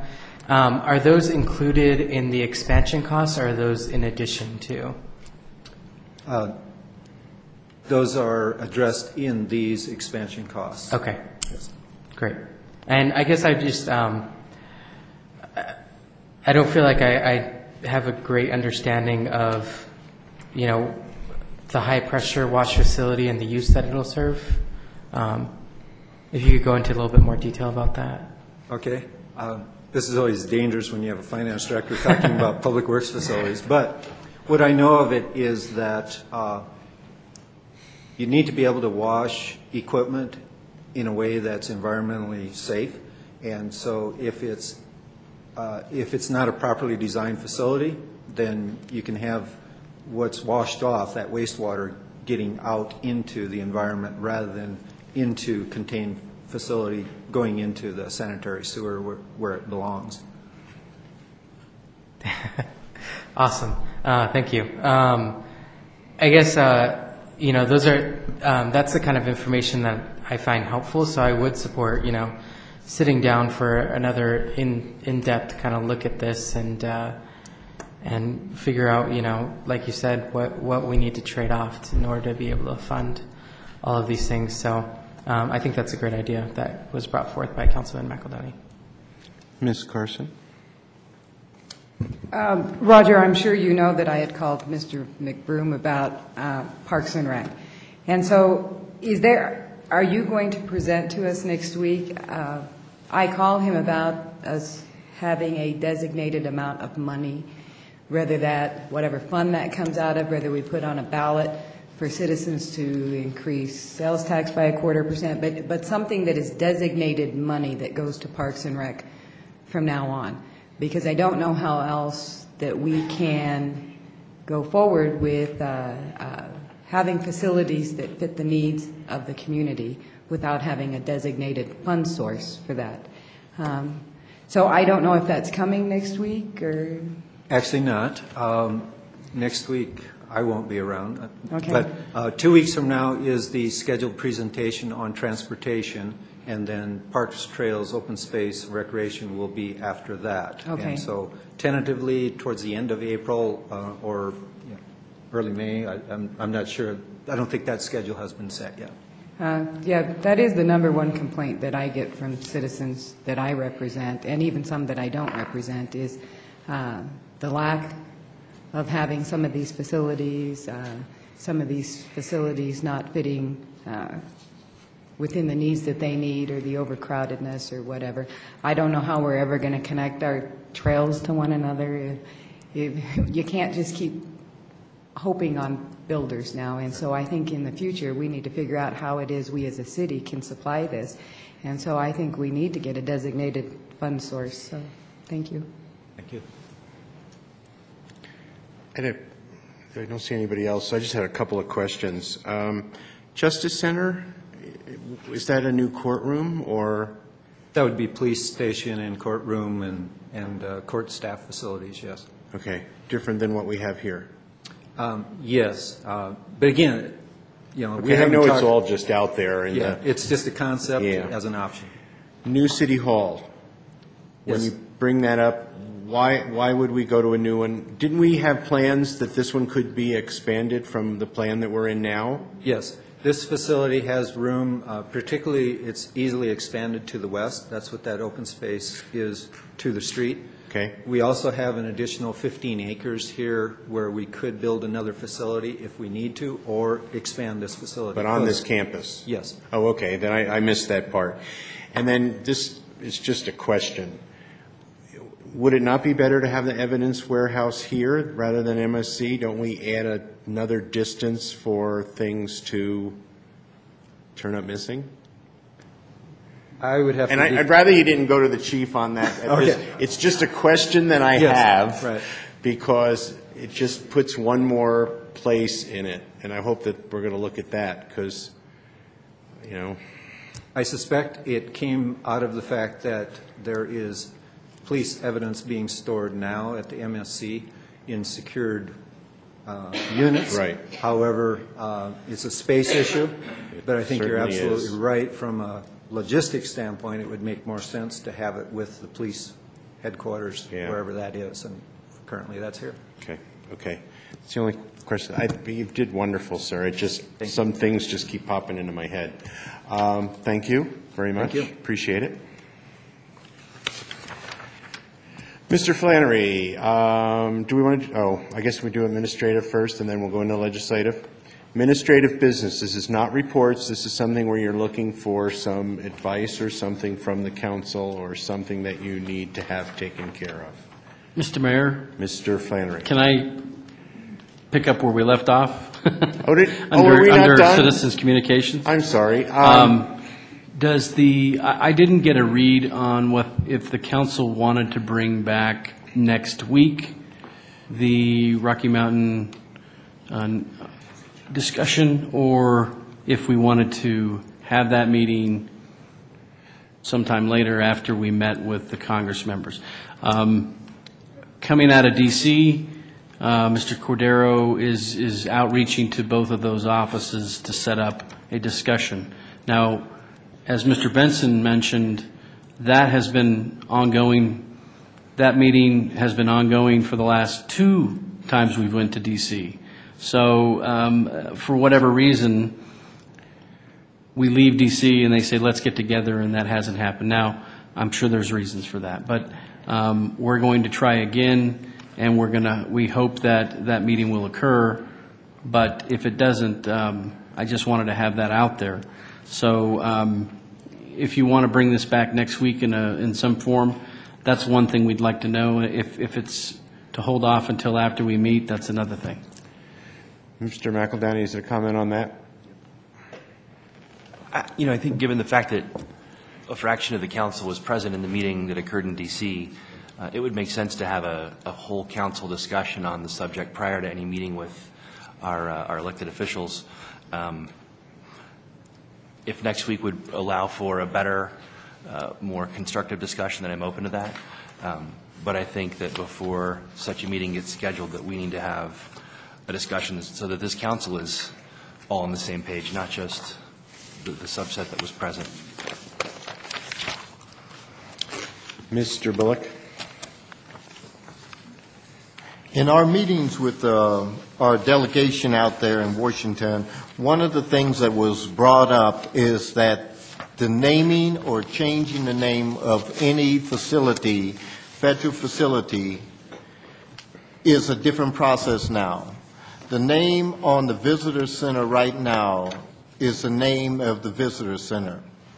It cannot be changed without a federal, it's a process that they have to go through in order to bring forth a new name change. And this was brought forth to us out there too. We were told this in the office, and it's one of the things that we said that we weren't, until we talked to people and actually bring this forth to our full council and have a meeting with our congressional delegation, this isn't one of the things that we were amenable to. What really is distressing me is how this conversation got so convoluted by the time it got back here, because none of the conversation that we had out there is even being said that as it was told. So what I'm suggesting is, as a council, we do need to get together, and we do need to speak on what was spoken to us out there and everything that we were told. And then if there is going to be meetings of our congressional delegations, we need to do that. And this isn't meetings just between us and our congressional delegation. This is meetings with anybody that wants to sit in on it and find out what the full process is, because evidently they don't know that the process has been changed in the last year on naming any federal facility. You just can't go and throw a name on it because you want to. It has to go through a congressional review and then go through this board before anything is changed. So I suggest that next week we sit down, or whenever we want to get together as a council, and discuss this and then go from there. Mr. Benson? Well, I agree with what Mr. Bullock said. Like I said, I was in on the past 2 years of meetings with Congresswoman DeGette, and I think the point that Mr. Bullock is making is that this council is not going to name or rename anything. The federal government is going to decide how that comes out. They might get our recommendation or our input. I'm sure that they will. I'm sure that they want that. But this council has no power to name that visitor center. Oh, is there anybody that thinks that we do? We don't. Mr. Marino? Just to Mr. Bullock's point, I think a piece of that, the new requirements for anything being named, is that the entire delegation also has to be on board. So the entire Colorado delegation would have to give prior approval for something like that to happen. No one can unilaterally do anything. I think that the conversation needs to be larger than just the council, because I don't even know, even if we did have that discussion, I wouldn't know how I feel about it, because I haven't yet talked to the citizens and see how they feel about it. So I don't feel that it needs to be just a discussion with this council. I think it needs to be larger than that, because I don't feel comfortable having that discussion without first talking to some citizens about it. Ms. Teeter? Well, I agree with you, Mr. Bullock and Mr. Benson and everyone, that we do have that meeting. It was not our question to Ms. DeGette if we meet. She requested a meeting. And for us to deny that meeting when open discussions always, I feel, need to take place. And so I would feel the same way as the others do. Thank you. Mr. McEldowney? I don't think anybody's suggesting that we have a say in naming, in terms of defining a name. I don't think that's what any of the suggestions have been thus far. I think the point is we can at least have a consensus on what we think a direction should be or should not be. Whether or not we have a meeting with our elected officials, Ms. DeGette and Mr. Perlmutter, I think makes great sense. And to Ms. Teeter's point, the discussion, any of those discussions can bear great fruit. But I do think, using this as an example, this subject as an example, the frustration of our NSA trips, it was great to get the brief updates last week, but we don't get, those of us who weren't present in those sessions, don't get the benefit of what transpired in each of those discussions. We've talked about having recaps of those discussions, and I think that can't be something that comes weeks or months later. The real-time nature of our world means that as we come back, somebody needs to take lead on summarizing what the discussions were, the key discussions were in each of those meetings, so that the rest of the council has a sense of what that was, and the community does. It would help to avoid situations just such as this. If a summary were crafted within a week of coming back, these were the key discussion points. These were the participants in the meetings. Great. We're all on the same page. Much more open and transparent in my mind, and constructive, because it keeps us all on the same page. Instead, we find ourselves in the position we're in tonight.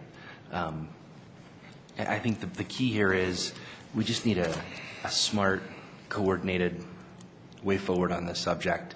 We don't want to put ourselves in a position where we appear to be at odds with our community, who have fought for decades to get to the point we're at today.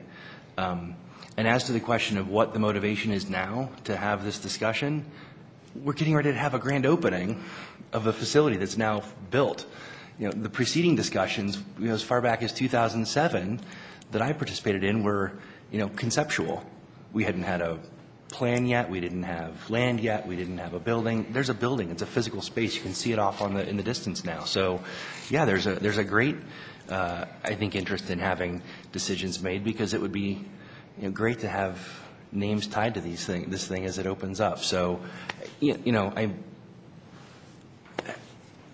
I want a discussion before we sit down with Ms. DeGette and Mr. Perlmutter? Yes.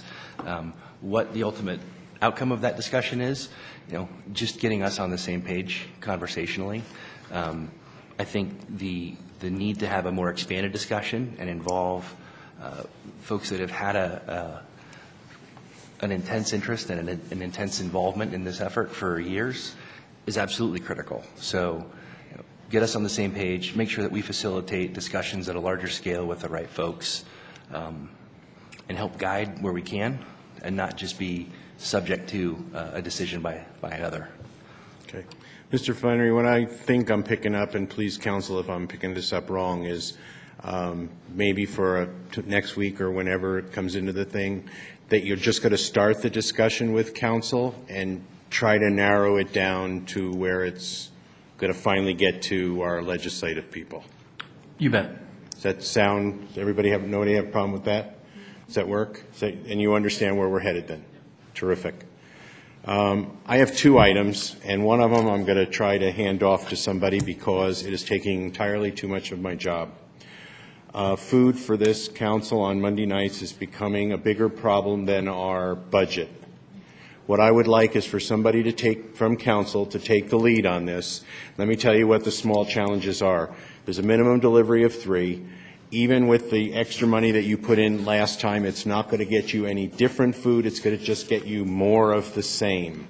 What I would like is for somebody from council to take the lead, who can then talk to the other council people one-on-one, get some ideas, because what the problem is in order for us to work the program as you wanted it, as I understood it from last week, what you would need to do is each of us would have to call in, say we want dinner, not want dinner, and there would be a rolling line on whatever dinners were, that it's not going to be 9 individual, I want tacos and this one wants something else. If I could get a volunteer, and I'm hoping Mr. Bullock's that volunteer, because your name is up here, to take over this particular project, I would love it, Mr. Bullock. Okay, all those in favor? He's in charge. Oh, did you want to do it? If you will work with Mr. Bullock on that, it would be wonderful. Yes. Terrific. That way I can completely get out of it. Mr. Bullock, did you have something different then? See what happens when you hit the button and I'm talking? You get volunteered. Mr. Bullock, what did you have? As a council, we've been asked by Noise to oppose the House amendment that is coming forth on the House floor this week. And I think that Ms. Teeter has some information on that before you probably get any further. We both. Oh, okay, good, excellent. What we're going to do is have a presentation from from Ms. on this House bill, and then Ms. Teeter will continue the discussion. Okay, and is that what you're going to do now, or is that when you're going to get it? Because I had one more thing that I hadn't gotten to yet. He's just going to talk about this, not any Noise. budget. Yes, only noise. Okay, if you'll just talk about just noise, we'll be okay, and then I'll hit mine next. Good evening, Mayor and members of council. What I wanted to do is put it in context, and then perhaps Councilwoman Teeter and Councilman Renee Bullock can let you know what their request is to the rest of council. As Councilman Bullock stated, the FAA reauthorization bill passed in late February had a final amendment that would basically change something. Under current law, when land is purchased around an airport using Airport Improvement Program funds, it's a revolving loan program that the FAA has. And so when the airport no longer needs the land, they have to dispose of it and repay the funds so that they can continue to lend those funds to other airports. The new measure that they added in the latest FAA bill would allow for the airports to keep that land. And so if that land is part of a municipality, which in our case it could be in the future if we annex some of that land, then they would not have to pay taxes, because the airport is a government entity. So those are the major concerns. The bill passed the Senate with a significant majority and now is going to the House. The Noise Commission is working to try to prevent the House bill from having that same amendment attached to it, so that during reconciliation they can fight to keep it out of the final agreement. So with that, I'll pass it on back to Councilwoman Teeter and Councilman Bullock. Just one more thing. Sure. Revolving fund, if this was to take effect, that revolving fund would basically go away, because a lot of airports, once they got land and kept it, they wouldn't have to give it back and pay back that fund, and then you wouldn't have a revolving fund for airports to operate and buy land anymore. So it's detrimental on a lot of levels. Okay, now Ms. Teeter. Ms. Teeter. And what I'm asking council tonight is if we can have a consensus for us to oppose this House amendment, and then Mr. Bullock and myself will be contacting our representatives. Any challenge with that from the council? Seeing none, the two of you, I would expect, will keep up on this. Mm-hmm. Yes. We have the verbal consensus from the council? Yes. Yes, sir. Yes, Okay. you do. Thank you. Okay. My last thing, it's come to my attention, and these are always the ones that aren't the easiest. It's come to my attention that some members of council have been going to directors outside of Jerry requesting different things to be handled. Just as a reminder, that's fine as long as, sorry, Jerry, Mr. Flannery. As long as Mr. Flannery is the first one who is contacted, then, and he gives approval so that it doesn't go to one of his directors and have to come from his director back to him without his knowledge. So if council would just play with that rule, and I know it's not a new rule, but just make sure that we're going through Mr. Flannery. Again, if it's legal, you can go into Mr. Gaylor, it's not a problem. just on giving directors some type of an assignment that is outside their ability to say okay without Mr. Flannery's okay. Ms. Teeter. Yes. For example, I had to contact Chief Baca the other day about some gang activity. So the procedure would be going. That would be different. I mean, that's okay. relaying information. I just didn't want to do him an assignment. Okay, it wasn't an assignment. If you were to give him an assignment that says, hey, I want you to go to this address and do something with gangs, not just oh, no, I just had him contact the individual. Not at all. And the same with neighborhood services. Good. I'll be able to continue that way as well, right? That was the arrangement we had in the past. Okay, thank you. Mr. Marino. Ms. Carson, on this topic or a different topic? Ms. Carson. I'm assuming you're talking about me. I would never give I names. apologize, Mr. Flannery. I will call your office tomorrow. You will notice that any time I bring that up, I will never put a name attached to it. Mr. Bullock. I was wondering if that had anything to do with me talking to neighborhood services about the chamber's predicament, because I went in and talked to well, I know who I talked to, but I forget his name. But as long neighborhood services is a different animal. David Letter about Dave Chambers' predicament, and I might have been, but I thought that was one that you would go directly to neighborhood services because they were the one dealing with it. And that's those are different. Mr. Flannery had already given us okay to deal with neighborhood services, so it's okay, and it's just to pass it on. Okay, on to reports, and Mr. Flannery. Sorry, Dominic has something. Did you have? You have to push the button, sir. I had one more topic. Mr. Marino. This council indicated preliminary interest in submitting a few things to the ballot. I was just wondering if there is a study session coming about that so we can decide what we ultimately do want to submit to the ballot. There hasn't been, but I think because there hasn't been any specific direction, but I think we are building a list, so most definitely I think we need to come sooner rather than later to you to have that discussion. Okay. Okay, great. Yeah, because I know one of the topics for discussion at the retreat was, for example, a ballot initiative to remove council members from certain boards like Planning Commission. Planning Commission has taken a stance on that and would like it to see us just have that discussion. So I just wanted to. Mr. Mayor and Councilmember Moreno, I think with the staff retreat next Friday, that's going to be one of the topics. And then, so that's what, April 8th, I think. I would think that by the end of April, you'll see something come before you on those topics. Great, thank you. Okay. Mr. McEldowney. Housekeeping, I actually have a motion open from the top of the meeting relative to the refuge discussion. Given that I think we were going to continue that discussion into next week, I would just ask to table that until we pick up on the discussion next week. Terrific. Does anybody have a challenge with that on council? We have to continue it, not table it. I would move to continue that motion until next week. Thank you, Mr. Bullock, for the. Did you have something, Mr. Bullock? I thought I saw your name up, and then it's not. Same thing? Okay. Thank you, sir. Mr. Flannery, why don't we start with Mr. Gaylor? Mr. Gaylor, any reports? Do we need to vote on it to continue it? Okay. Motion to Mr. McEldowney. I'll take your motion, Ms. Teeter. Is that a second? Second.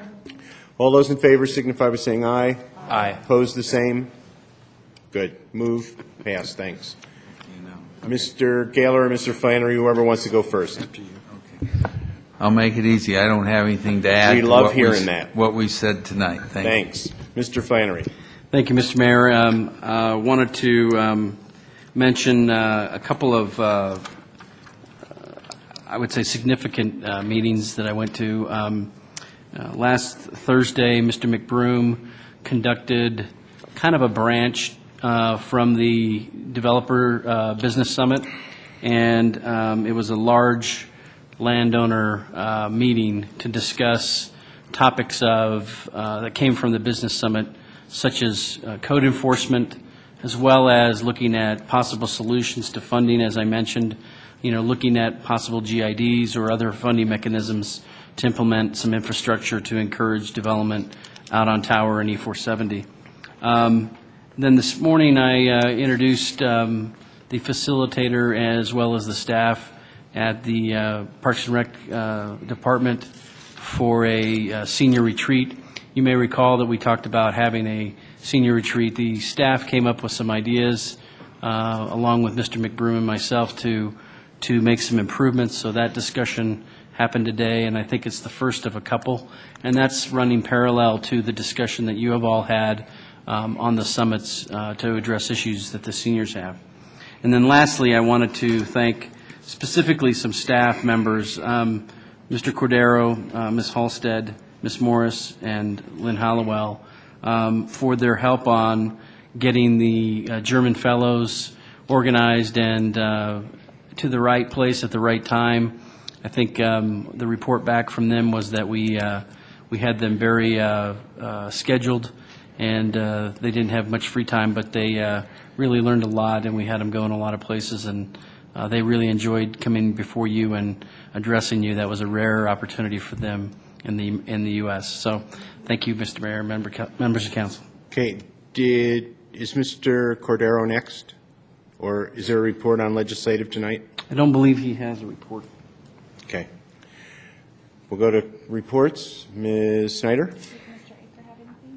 Mr. Aker, do we go all the way down the line now? Do you have anything? Okay. Oh, okay. Ms. Snyder. Thank you. First of all, I really, really enjoyed the opportunity to participate in the Meals on Wheels. What a great program the Senior Hub is doing. I just really want to thank everybody who's involved in that program, who goes out not just one day, but every week. They're out there doing that, delivering meals and visiting with seniors, and it's just such a phenomenal program. And the volunteers that do that every week are just, they really touched my heart. To be able to ride along with them and talk to citizens and see firsthand what they do for our city just really touched me. Every single meal that was delivered the day that I went was in my ward, which was fantastic, but they also gave me a rundown of the schedule that they do the rest of the week, and they really do serve such a broad area. And so, you know, my thanks to the phenomenal volunteers at Senior Hub who just make a difference in people's lives every single day. Secondly, I was able to attend the dinner that we had with the German Fellows, and that was just a really amazing evening. City Manager Flannery, I want to commend you on the relationship building, and also Brittany Morris and everyone that was involved in having them here. That evening was just a great opportunity to really sit down and visit with them and compare notes on how they run, you know, things in Germany as opposed to how we run them here. And what a great opportunity to have to have that time to visit with people from foreign countries. And our mayor's really been so instrumental in getting the international program off the ground. I just think that we've really done some great things, and I just think that was a really great evening, and I appreciated the opportunity. So thank you to the city staff for allowing us the opportunity to spend time with those individuals. Lastly, let's see if I can get through this without getting too emotional. In the last year, about year and a half since I've had my accident, everyone in this city has been just so unbelievably kind to me and have given me your prayers and your thoughts, and continue to do so on a regular basis. Visits, food. I mean, I still have people continually asking me about how I'm doing and saying that they're still praying for me, and I have some good days and some bad days, but the love that I've received from the people of this city is just phenomenal, and there's just nowhere else in the world I would rather live than here in Commerce City, where people still truly do love and care for one another. And when I had my accident, Jean Klein gave me a little glass angel, and she told me that I was going to be okay, and she believed that because she told me that I still had things that I needed to do. And just every time I see that little glass angel, I hear her and I feel her with me, you know, going forward throughout my days and my weeks. And I spoke to Lois Kimmis about 3 days before she passed away on the phone, and she very specifically made me promise to her that I would not stop fighting for Commerce City. She knew that my term was coming to an end in November, and she just wanted me to promise her that I would not quit, that I would keep fighting, that I would keep moving forward. And you don't make a promise to Lois Kimmis that you don't intend to keep. So, Lois, I know you're up there listening to me, and I want you to know that for Jean and for Lois and for everyone who's believed in me, several people have asked me, lots of people have asked me in the last few months what my plans are going to be when I get off of council. And I put a lot of thought into this and had a lot of input from citizens and people like Lois and Jean and people that really mean everything in the world to me. So I just want to let everyone know that because I love our community so much and because I'm so dedicated to the future of Commerce City, I have decided to go ahead in November of 2012 and run for House District 32. So thank you to everyone who's been there for me and who believes in me and who loves me, and I want you to know I love each and every one of you back, and I will continue to fight for you as long as you want me to. So thank you. Congratulations. Now it worked. Okay. Ms. Carson. No report. Ooh, Mr. Benson. Yes, we had an E470 meeting last Thursday, and we continued to discuss raising the speed limit to 75 miles an hour. And they did an engineering study, and the engineers said that about half of the road, from an engineering standpoint, is not meant for a 75 mile an hour speed limit. And of course, it's not like, well, we have 20 miles here that's good for 70 and another 25 miles that's good for 75. It's broken up in little segments. So I think the general feeling was that since everybody's driving 75 miles an hour anyway on E470, we aren't having too many problems, that we're going to go ahead and continue to try to get that speed limit pushed up to 75 miles an hour. Now, another thing is the state sets speed limits. So another thing is how to enforce the law on E470. We have 8 different jurisdictions, 5 cities and 3 counties. And right now we pay the State Patrol about $1.5 million to oversee law enforcement on E470. When I say we, I mean E470. So I don't think we want to have 8 different jurisdictions patrolling their little area. We have only about 5 miles of E470 in Commerce City. Brighton has about 1 mile. But there are going to be some proposals, and I think, Chief, have you had some discussions with E470 about this? Yeah, okay. And I think that because right now, and I know nobody wants to talk about ticket revenue, speeding ticket revenue, but right now, okay, the city manager does. Right now, if the State Patrol writes a ticket, that money goes to the state. And if it's broken up, maybe we get the counties to do the enforcement, maybe we break it up in some way. I think that money is going to be divided up among the member jurisdictions, which could put some money in our pockets. We don't see why why those fines should go to the state. And a lot of people think that we're paying the State Patrol too much money by paying them $1.5 million a year, because we think we can probably do it less than that by getting the individual jurisdictions involved. But that's something that's these 2 things, the speed limit and who's going to enforce it and enforce other laws out on E470. Those are ongoing discussions, and I'll have further reports on those as time goes on. So thank you. Thank you. Mr. Marino? No report. Whoa. Okay, sir. Ms. Teeter? Just 2 things. I, too, attended the dinner last Tuesday with the German folks, and it was very delightful, fun group, and the comparisons, the way our governments are ran and all was amazing. Secondly, and lastly, I attended Adams County Economic Development Luncheon, where Tom Clark was the host there and gave a good presentation. And Brittany, I announced, and you got applause on your new promotion, and the title is so lengthy, I had to write it down. But anyway, it was received very well by everyone there. Thank you. Mr. McEldowney? No further update. Mr. Bullock? Yes, there's only two things that I attended. One was fun, and then one was really fun.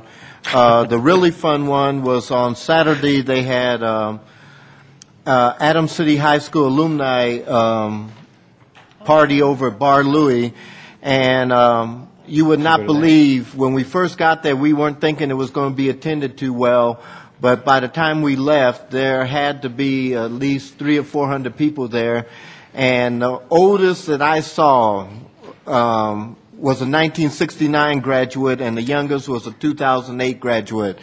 And there were a lot of people that everybody here that went to AC would recognize and know. And boy, do we know stories about you, Kathy. Okay.